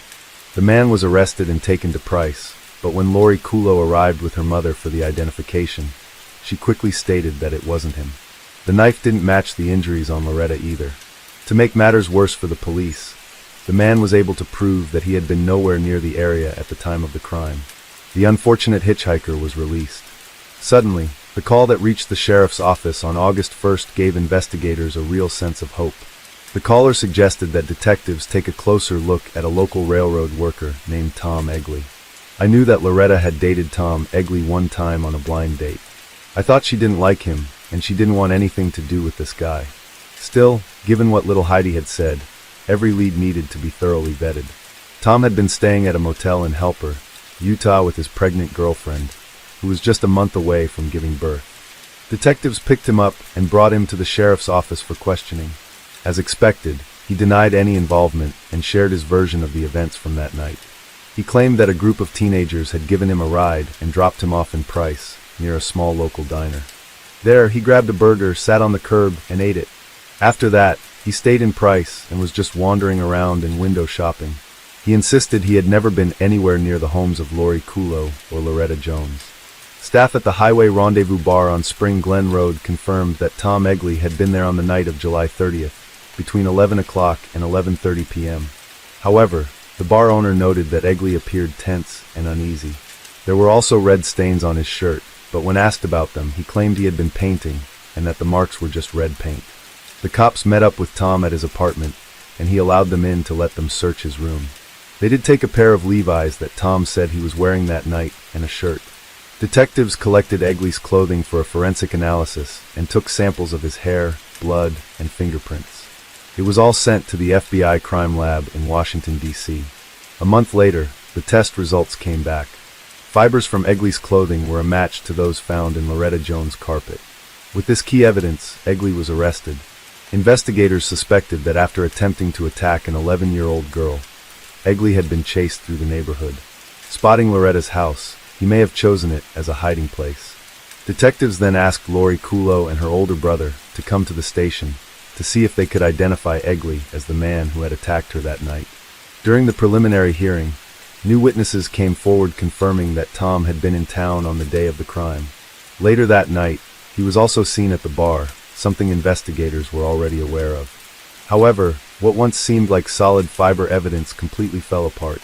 Since Egley had previously been to the Jones home, it was entirely possible that fibers from the carpets, Loretta's hair, or other traces had naturally transferred onto his clothing. In the end, Tom Egley was released. He had simply been in the wrong place at the wrong time. The detectives started from scratch, with their only lead being the vague recollection of the victim's 4-year-old daughter, which didn't offer much to the investigation. A year after Loretta's death, the case had become as cold as the harsh Utah winter winds. For years later, Heidi faced another loss when her grandfather passed away. Mr. Jones never fully came to terms with the death of his daughter, yet the family tried to move on with their lives. As Heidi grew older and started school, her daily routine and new friendships occasionally helped her push the painful memories about the dark days aside. But those days were real, and they still hurt. Whenever Heidi tried to talk to her grandmother about her mother, Mrs. Jones would only cry. By that point, the elderly woman had reached a place where she just wanted Loretta to rest in peace. But Heidi wasn't willing to let her mother's case fade into the past. In 1989, young Heidi Jones launched a personal campaign, writing letters to various officials in a desperate attempt to seek justice. I wrote to Price City Police Chief. I wrote to Cartman County Sheriff's Office. I wrote to the FBI. But it seemed like the more that I pressed for information on my mom's case, I started hitting brick wall after brick wall. I was getting nowhere. At some point, she gathered all her notes and letters, tucked them away in a folder, and set them aside, hoping to return to them someday. I know that my mom would have gone to great lengths to do whatever she needed to do for me, and she proved that the night she was murdered. How could I just let that go? My mom was my hero that night. I owed it to her. I owed it to her to do something about this. Over time, Heidi returned to Utah. But once again, her efforts to solve the mystery of her mother's death failed one after another. Every conversation with authorities led to the same response. We've done everything we can. There are no more leaves. Then, unexpectedly, an unpleasant incident ended up giving her the breakthrough she had been waiting for. Over the 4th of July weekend in 2009, Heidi's car was stolen. Frustrated, she posted about it on Facebook, where an old high school acquaintance, David Brewer, replied, "Wish I were closer. I'd help." Heidi remembered David from high school. He was a year ahead of her. As they talked about her stolen car, she learned that he now worked for the Carbon County Sheriff's Office in Price, Utah. That detail immediately caught her attention. Years ago, it was the same office that had handled her mother's case. Without hesitation, Heidi called David and shared her mother's story. After meeting her in person, David agreed to help and start searching the archives for any case files. But it was quickly discovered that there was no case file, and there was no box of evidence. They were thrown away or missing. While searching the forensic office, Detective Brewer finally came across something, a set of documents from the original case, including a detailed autopsy report. They did have a very good detailed medical examiner's report. It was discovered that a vaginal swab had been done, and there was semen present on it. And with today's standards, of course, in DNA, I thought I could have this guy in 10 minutes if I just had that swab. But there was one major problem. The evidence was missing. It wasn't the result of anything sinister or mysterious, just years of negligence and indifference from law enforcement. Determined to uncover the truth, David published a newspaper article, hoping the public might help fill in the missing pieces. Before long, he received a call from a woman who claimed to have information about the case. She said, "Have I ever seen that Loretta wrote the killer's name in blood?" And I says, "How would you know this anyway? I mean, you weren't allowed in the crime scene." At the time, Heidi was staying with her grandmother. The day after Loretta's body was discovered, Mr. Jones, Heidi's grandfather, asked her and one of his daughters to visit the house. The police allowed them inside briefly to collect some of Heidi's belongings and clothes. The woman who had called the detective insisted she had seen letters T and O written in blood. Loretta had tried to point to her attacker, but hadn't managed to finish writing the full name. Brewer and his team worked tirelessly to track down the photo in the archives, and eventually, they found it. When they opened the envelope containing the photograph, they realized the woman had been telling the truth. Wow, that is heavy-duty stuff. I get goosebumps right now thinking about that. The letters T and O were easily identifiable, without a doubt. These were not some random smudges of blood from a finger. We pulled the photo up, blew it up, and there was definite T and an O written in blood. Brewer started speaking with all the witnesses who had testified in the 1970 Tom Egley case, including one who hadn't spoken before. It was Marcia Hidalgo, who had been Egley's girlfriend at the time. All I was ever told, this girl that he had been going with before I got there, had been stabbed 14 times. What do you remember about that night? You know, I was pregnant. I waited up for him. He didn't come. It was late. Tom had come home around 3 a.m. I was kind of ticked, you know. Where were you at? He's like, "Oh, you know, I'm here now." And he went in, and he took a bath in his clothes. He bathed in his clothes? He bathed in his clothes. After Tom Egley took a bath, he stripped off his clothes, placed them in a bag, and the following day, took them to the laundromat where a trash barrel was. He threw the bag inside. Brewer asked Marcia Hidalgo if she had told the police what she had just shared with him. She confirmed that she had. David could tell she was not being dishonest. At the time, she was pregnant with Egley's child, but that wasn't an issue for the investigation. It was more about her own conscience. Brewer now faced the difficult task of telling Tom Egley that the pieces of the story he had gathered all pointed directly to him. Okay, 11:35 a.m. I'm approaching the residence of Thomas Edward Egley for an interview. Tom Egley was found in Rocky Ford, Colorado. Wanted to know if we could take some of your time this morning, talk to you about some issues back in Carbon County a few years back. Carbon County? Well, got any idea why you think we might be here to talk to you? Well, years ago, one of my ex-girlfriends was killed. They arrested me for it, but they turned me loose. He repeated the same story. I stopped at a drive-in or something there and got me a hamburger. I know I sat down on the curb and ate it. There was nothing going on, so I headed back. Marcia was at the hotel with the baby, so she knew I was gone. Loretta's daughter, frankly, named you back then. Well, yeah, she knew my name. I've been there. Brewer continued to ask him pointed, challenging questions, pushing him for more. Do you think that person would deserve to go to jail now? Depends on whether he's done it again or not, you know. It almost seemed like Tom was hinting that he was the one who had done it, and that he should be forgiven since it only happened once. Was that his way of saying it? In the end, though, the detectives walked away with nothing. Something comes up, be sure to call. 40 years had passed, and Brewer felt powerless. He was certain it was Tom, but there just wasn't enough evidence. In 2016, Brewer presented Loretta's case at a regional cold case seminar. A woman from a private forensic lab stood up and shared that they had successfully extracted DNA from graves even after 50 years. With the advancements in science, she suggested it might be time to exhume Loretta's body. Heidi's reply was quick and firm. "Hand me a shovel, I'll help dig." So as they were pulling the body out of the ground, water started pouring out of the vault. The crime scene investigator looked at it and says, "No, we're not going to find any DNA here." David Brewer chose not to give up, but to bluff instead. He called a journalist friend at the Rocky Ford Gazette, claiming he had a suspect from the area, and that DNA had been found on the victim's body during the exhumation. In truth, the DNA wasn't essential. David just needed to make Tom believe it was. This strategy led to an unexpected call. Lisa Carter reached out to him. "I knew Tom Egley well. He was my neighbor, and he was a friend of my dad's." The woman was certain Tom was responsible for Loretta's death, but suspicions alone didn't carry any weight in the investigation. Then Lisa offered something truly valuable. It was like a gift from above. She was willing to do whatever it took, even going undercover. Of course, such a move required approval from the higher-ups, so Brewer's partner took care of that and came back with the green light. Their only instruction: don't return without a confession. Lisa's husband, a police officer, was away for a few days on a training session, and Tom knew that. This gave them the perfect foundation for their plan. "Can I smoke in here, Tom?" "Sure." Lisa went to Tom with the idea of convincing him she was planning to betray her husband. "I'm sick. If I was here, I'm done." She told him her husband had been training in Utah, during which Loretta Jones' case and Tom's possible involvement was a topic of discussion. More importantly, she made it clear that Tom was not just a past suspect, but was currently under suspicion. I said, "I've known Tom 20-plus years. He said, "Tom's kind of in a bad spot." And I said, "What do they have?" He said that they still have the swabs from the night of the killing that the people from the autopsy took. Well, I don't know how they could have DNA.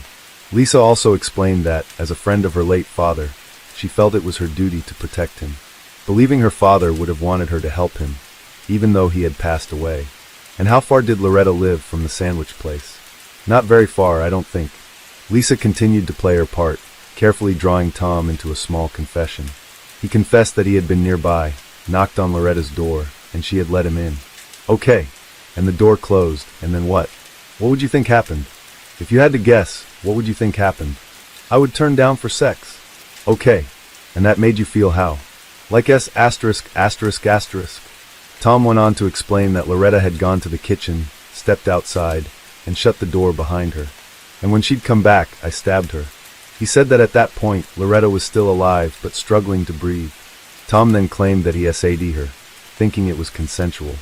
Lisa, who had been controlling her emotions until then, suddenly shouted, "Tom, you stabbed her." "How could that have been consensual?" Tom replied calmly, "She never told me no." "So you remember having sex with her, and then what?" "I lost it. I cut her throat, and I left." Detective Brewer now had a legally obtained confession from the perpetrator, but Lisa took it a step further. She persuaded Tom that it was in both his and his family's best interest to bring this matter to a close. While the audio recording was valuable, she explained that without a voluntary confession, they would have to go through long, numerous hearings and proceedings. Lisa wanted to protect Loretta Jones' family from having to endure all of that. Tom Egley agreed to talk to Brewer, but on one condition. The police could not arrest him during the meeting. "It's been 46 years, so I'm scared every time somebody shows up at my door. It's a hard thing to look over your shoulder that long." "Yeah, it is, it really is." Out of the blue, Tom started speaking.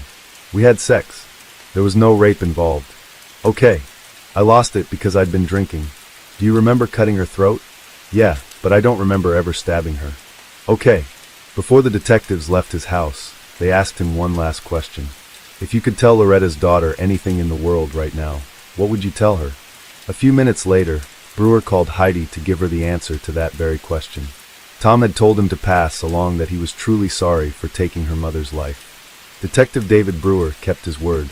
Tom Egley was arrested by local police once the investigation team returned to Utah. He agreed to admit his guilt in the case of Loretta Jones. Tom Egley was given a sentence of 10 life terms, the maximum punishment possible in 1970. He will be 96 years old when he goes out before the parole board, and I will make sure he doesn't get out. When the verdict was delivered at the trial, he was allowed to speak.